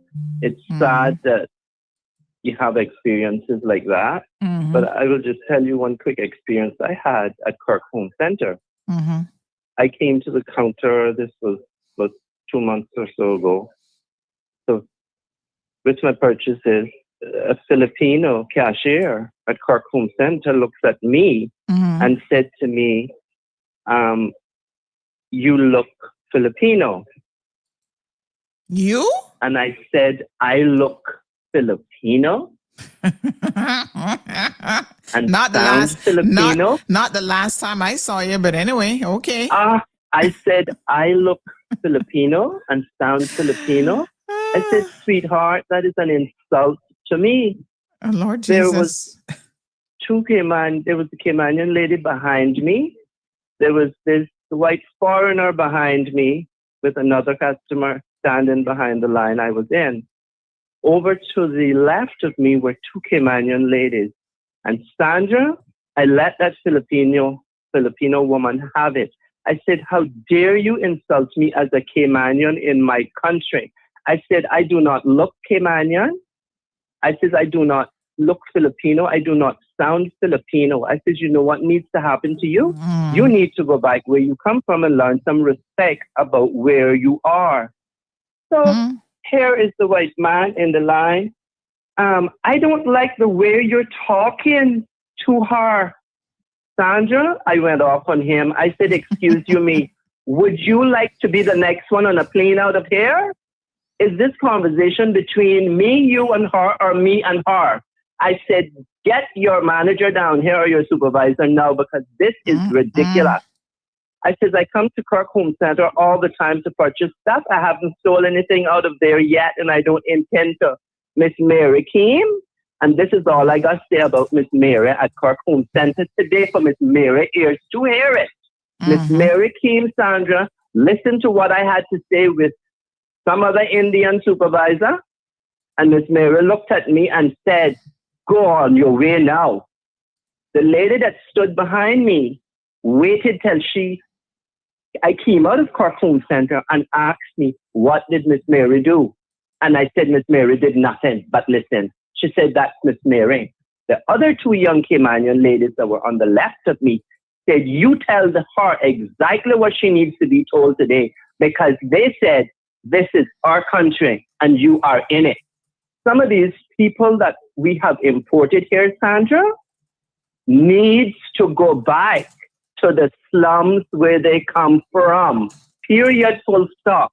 I am a Caymanian, and I know we call our Caymanian passport a Caymanian passport because that is why we identify and how we identify ourselves as Caymanian, right? We know it's a BOTC passport, but it's our Caymanian passport. It is the only thing that tells us where we are from. And even if you have a British passport, it says you are a British citizen, but it'll tell you you are from the Cayman Islands. So all of these people coming here and wanting to make us seem like we are nothing in our own country, this mentality of us importing slave labor to do the jobs that the children coming out of school can do to get into businesses and advance, this foolishness needs to stop. Work and CBC needs to do their part because there's a lot more of this going on in Cayman where you go to an establishment that is a Caymanian establishment and all you can find in them are foreigners and they're Filipinos and they're Jamaicans and they're Indians and half of them they don't give a darn about us or who we are. They are disrespectful to us. And I tell any foreigner in this country, Sandra, you come to Cayman. You came to Cayman on a plane. I came to Cayman by plane. Plane going to take me out of here, but a plane is going to take you out of here. These people coming to Cayman these days need to learn some RESPECT and realize that this is our home and this is us. We're fighting for what we have. So this disrespect of people telling you that you look Filipino and you sound Filipino, or as your other caller said, are you a Caymanian? Yes, I am a Caymanian. I'm not a paper one. I leave you there.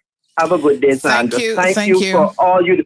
And give yourself a kaboom because, girl, you need to sue the Cayman Islands government. Thank you for winning your case again. God bless you, Sandra. Have a good day. Thank you You're so welcome. much. Bye. Yeah. I mean, boy, I think that there's a lot of educating that needs to happen. You know, we have been so incredibly culturally diverse these days, but my God, when people start to question you regarding your Caymanianism and how you even got it, and you one of the Mohicans, one of the originals, you know, you're the blue iguana going extinct. It is insulting. Oh, and the fact that they poor things, I don't think they're trying to be insulting.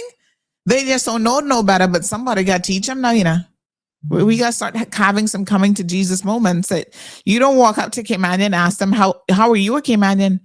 What does that have to do? I'm still confused about why she was even asking that question. On your way out of Cayman, about no business with that. Raymond says, jokes. I went to the grocery store asking for bird seeds. After 3-4 nationals, we found it.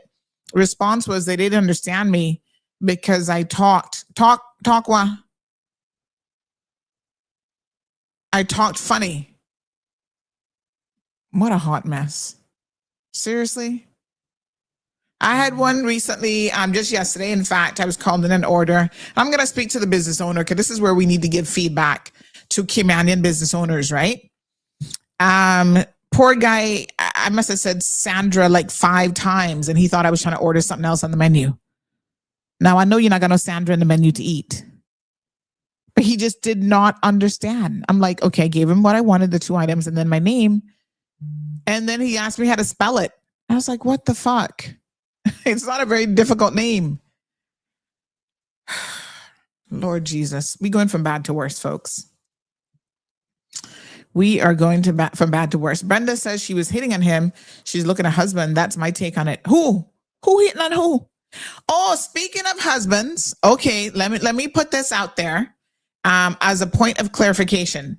DJ Ryan, we got your message loud and clear. So we had some people reaching out who were like, oh yeah, DJ Ryan about to marry Michelle because she's desperate now, you know, because she about to get kicked out of here. I think even Tilly's, if they had any sense, they would deal with her. But anyway, she's on the hunt for a husband. Any Caymanian that married this bitch, I got personally box you men down myself, or woman, because now we have civil partnerships. So she might latch onto some woman. Who knows? But what I have been reliably informed and told is that Ryan and her are no longer dating. They broke up 2 weeks ago. Y'all getting the relationship here first and foremost. They broke up 2 weeks ago. My apologies. He's no longer dating her. I guess he heard the shows about her and her whoring ways. But anyway, he might be embarrassed, but some of y'all men not gonna shame, so only God knows. But anywho, he's no longer dating her supposedly as of 2 weeks ago. And he has no intentions of marrying her. They have never been, married and hear me, married. They've never been engaged. And so the rumor that she will be marrying him, he's not a willing participant in that situation. So the question, the statement is, no, he's not marrying her. He has no intentions of marrying her. His poor mama was in a fit. Like, what? You're about to marry her? He says, no, that's not true. Thanks for clarifying, Ryan. You might have some sense after all, but that's yet to be confirmed. We'll keep an eye on the situation, but now she's on a hunt because you see that work permit not going to be getting approved so easily. And this is what they do. Then they start hunting for some fool. So I want to do a public advisory here today. If you have a grandpa, a grand uncle, your own fathers, please hide grandpa, right? The semen, hide your semen. Hide your semen fathers, your semen grandpas, whatever. Hide them from these foreign women because Michelle is on the hunt now for an easy target for a husband.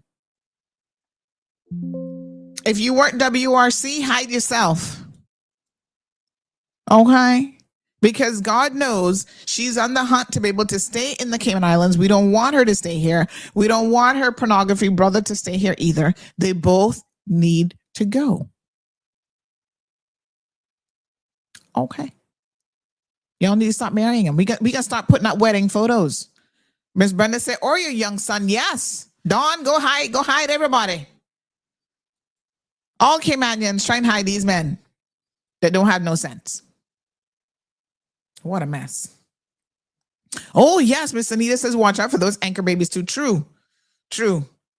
Don't even, Michelle, come and try and talk to you now. Don't engage with her. Because I hear these men so stupid. They're giving them jewelry and phones and this and that and money and all kind of stuff. Meanwhile, they're not paying for the Caymanian children they already have. Y'all need to do better. Do better. Any updates on CBC, Michelle? Well, she was in court the other day. And she's supposed to go back to court. Oh, God, I'm trying to remember what date that was. She's supposed to go back to court on, she was in court on Thursday. So she's supposed to go back. I'm trying to remember which date now. Let me see.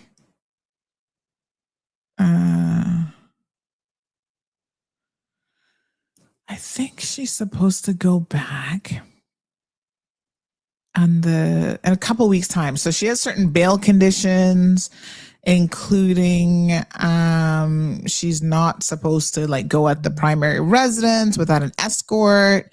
So there's certain things, but yeah, she's supposed to go back. I want to say next week, Friday. Yeah, I think so. Mm-hmm. So anywho,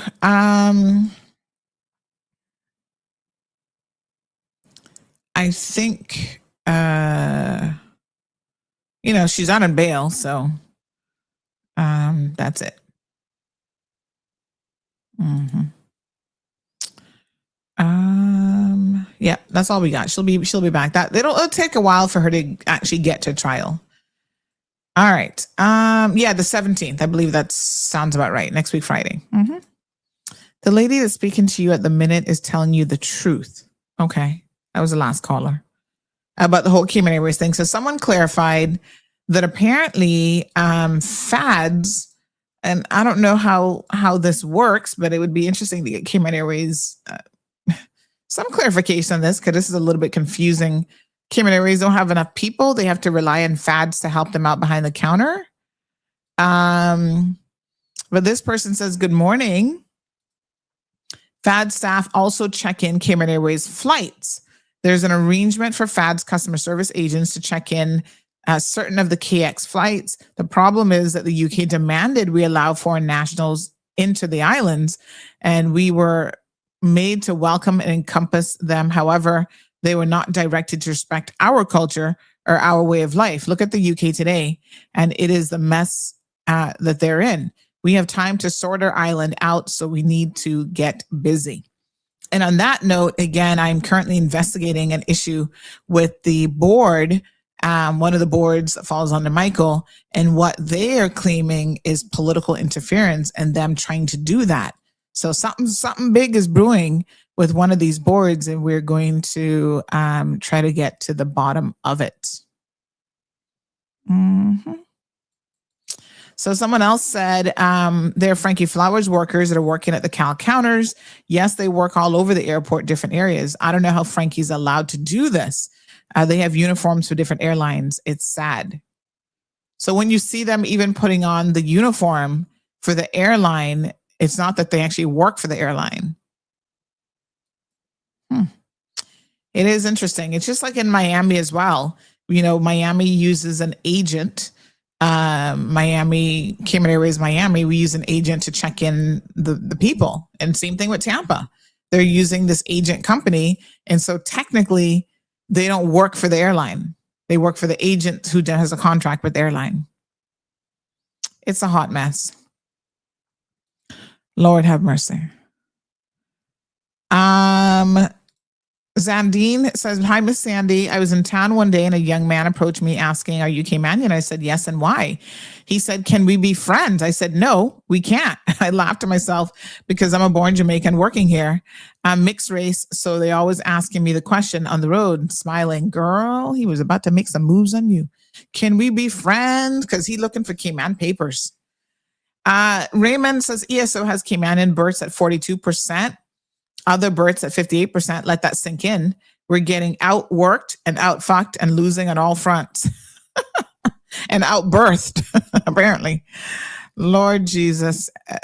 Raymond, what a hot mess. Abby says, stop having children for people who want papers primarily. Some on a get taken for fools. Yes, I mean, most certainly. For as long as I've been traveling, I've never had any persons from FADS check me in. They're working for Cal. Well, what this person is saying, Ms. Brenda, is you wouldn't even know who they're working for because they put on the Cayman Airways uniform when they're at the counter, but they actually work for FADS. So you wouldn't know that because they're permitted to put on the uniform. I'll ask Cayman Airways what's going on and see.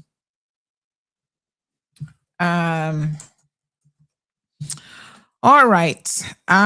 This person says they need to employ more Caymanians and respect them and use discretion before terminating them. The last employees that were terminated from the Miami flights. What a mess.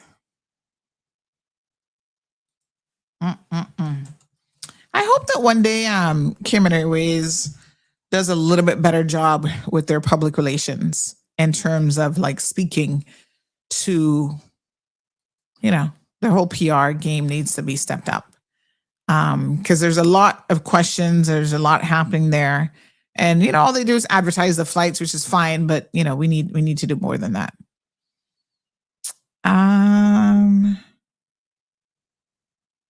Okay. Oh, I was about to come off the air. All right. Final call. Make it quick, honey child. Yes, I will make it quick because I know that you were going to sign off quite a few minutes ago. And, of course, my last call, I had following calls. Hold up now. Just hold up now. So, am I really hearing what I think I'm hearing? Am I lying eyes deceive or lying ears deceiving me? FADS is employing, Cayman Airways is employing FADS employees to check in people at the front counter of Cayman Airways who do not know the protocol of what and how to check people in. Is this factual? That's what I'm hearing. Write me a river. This is absolutely off the chart. To have a foreign national who speaks with broken English ask me, where are my papers as a Caymanian when I present my Caymanian passport to her, and that is what they have checking me in? And may I add, in very broken English? Something has to be done. As I said, let me digress. I hope Cayman Airways is listening this morning. I hope FADS is listening this morning. Well, not FADS, but the owners of FADS, whom I happen to know and who actually happen to be from South Sound and whom I actually happen to be related to, and that is rectified as soon as possible. Because this can't go so. No. When I opened up on her, Aquina said to me, Mama, hush. I said, I will not hush. I am not going to hush. That is our problem. We are too passive, and I'm not going to keep my mouth shut. So that was my first experience. Now, obviously, the flight attendant is hired by Cayman Airways. She's a senior flight attendant. But she asked basically the same question. Are you a paper Caymanian? Do you need this immigration form? It is absolutely ridiculous. It's insulting, and it needs to be rectified. I think as soon as possible. If you want us to support I think the way that they're saying it is really what the problem is. Why say it like, are you a paper Caymanian? Why not just say to you, do you require, I don't know what form it was, But you said she gave me the customs and immigration form. No, but you said you and were you said you were leaving Cayman?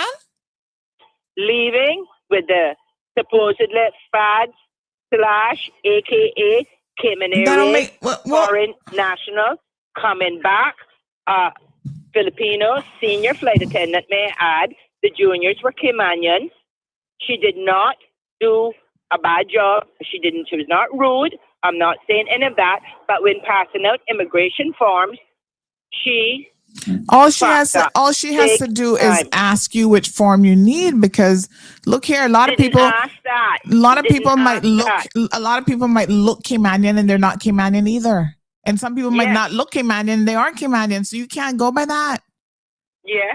Well, I'm just saying it happened to me on the front at the front desk, and it happened to me coming back by the two foreign nationals who both spoke broken English and are both of one nationality.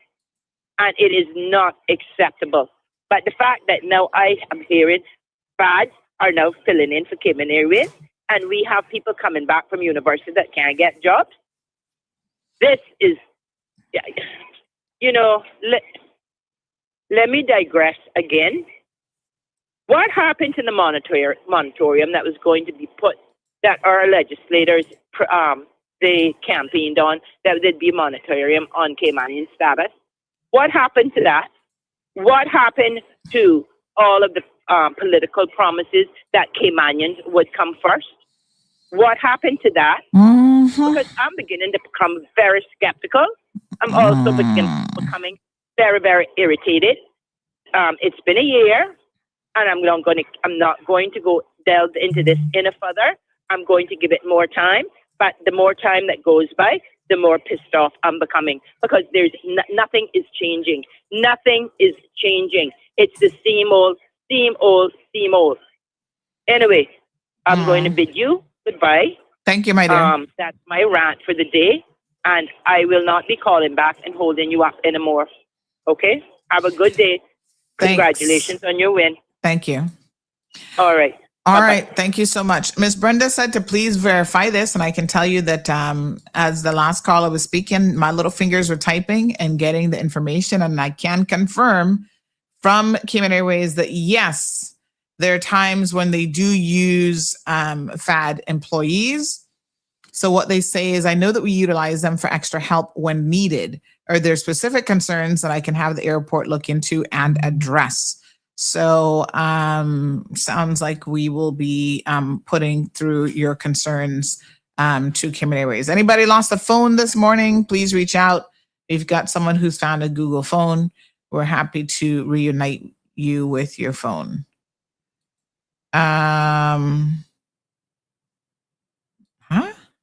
Could you please forward me the pricing for advertising on your page? Thanks in advance.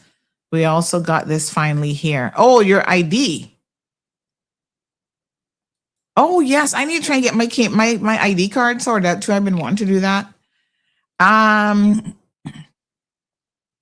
Okay. All right. Another person says, morning, Sandy. KX doesn't play by the rules because they don't need to apply for work permits and they can push foreigners around, unlike their Caymanian employees. Well, based on this, my understanding is they would only be doing it when they are short-staffed. But yes, okay, we're going to ask some questions about the situation. All right, folks, that's all she wrote. I am going to go and get some work done. Born in Cayman, and he sounds more Caymanian than me. Who? Thank you, Sandra. Shoot, I know. Oh, I have a Filipino cousin, Jesus. I don't have any issues. He's born in Cayman, and he sounds more Caymanian than me. Extra help doing what? When they're short staff, I'm assuming. Like they don't have enough people to cover the counter. Hire Caymanians, Cayman Airways, says CE Banks. We will certainly be passing these comments on to our national flag carrier this morning. Miss Lucia says, I'm concerned about all these school leavers. Where are they going to find a job? For what I'm hearing, please slow down. Every year, children is leaving school. Well, between the work permit holders and AI, which has already cut into about 20-25% of the job market worldwide, What a hot mess we all gonna be in. All right, folks, tune in tomorrow morning. It's gonna be Friday. All the bad bitches out there who are trying to be bad bitches. You would even discuss my looks is insane. I'm a bad bitch. I'm a bad bitch. Always been a bad bitch. We need to keep some of these bad bitches out of the Cayman Islands. That's all I'm going to say. On that note, you guys have a fantastic and wonderful, wonderful Thursday. Go get some work done, honey child. Don't tell your boss you're not working because you listen to the cold, hard truth and you're not getting done, nothing done. Don't be blaming me. You're not getting fired because of me now, Make sure. Do your work. See you guys tomorrow morning. Have a beautiful day. Thank you for tuning in to another episode of The Cold Hard Truth on Bobo 89.1 FM. Cayman's #1 talk show is live weekdays from 7:30 a.m. Never miss an episode again. Watch anytime on CMR's Facebook and YouTube channels for the latest show episodes. Don't forget to follow us online on our social media channels and visit CaymanMarlRoad.com for all the latest news and community happenings.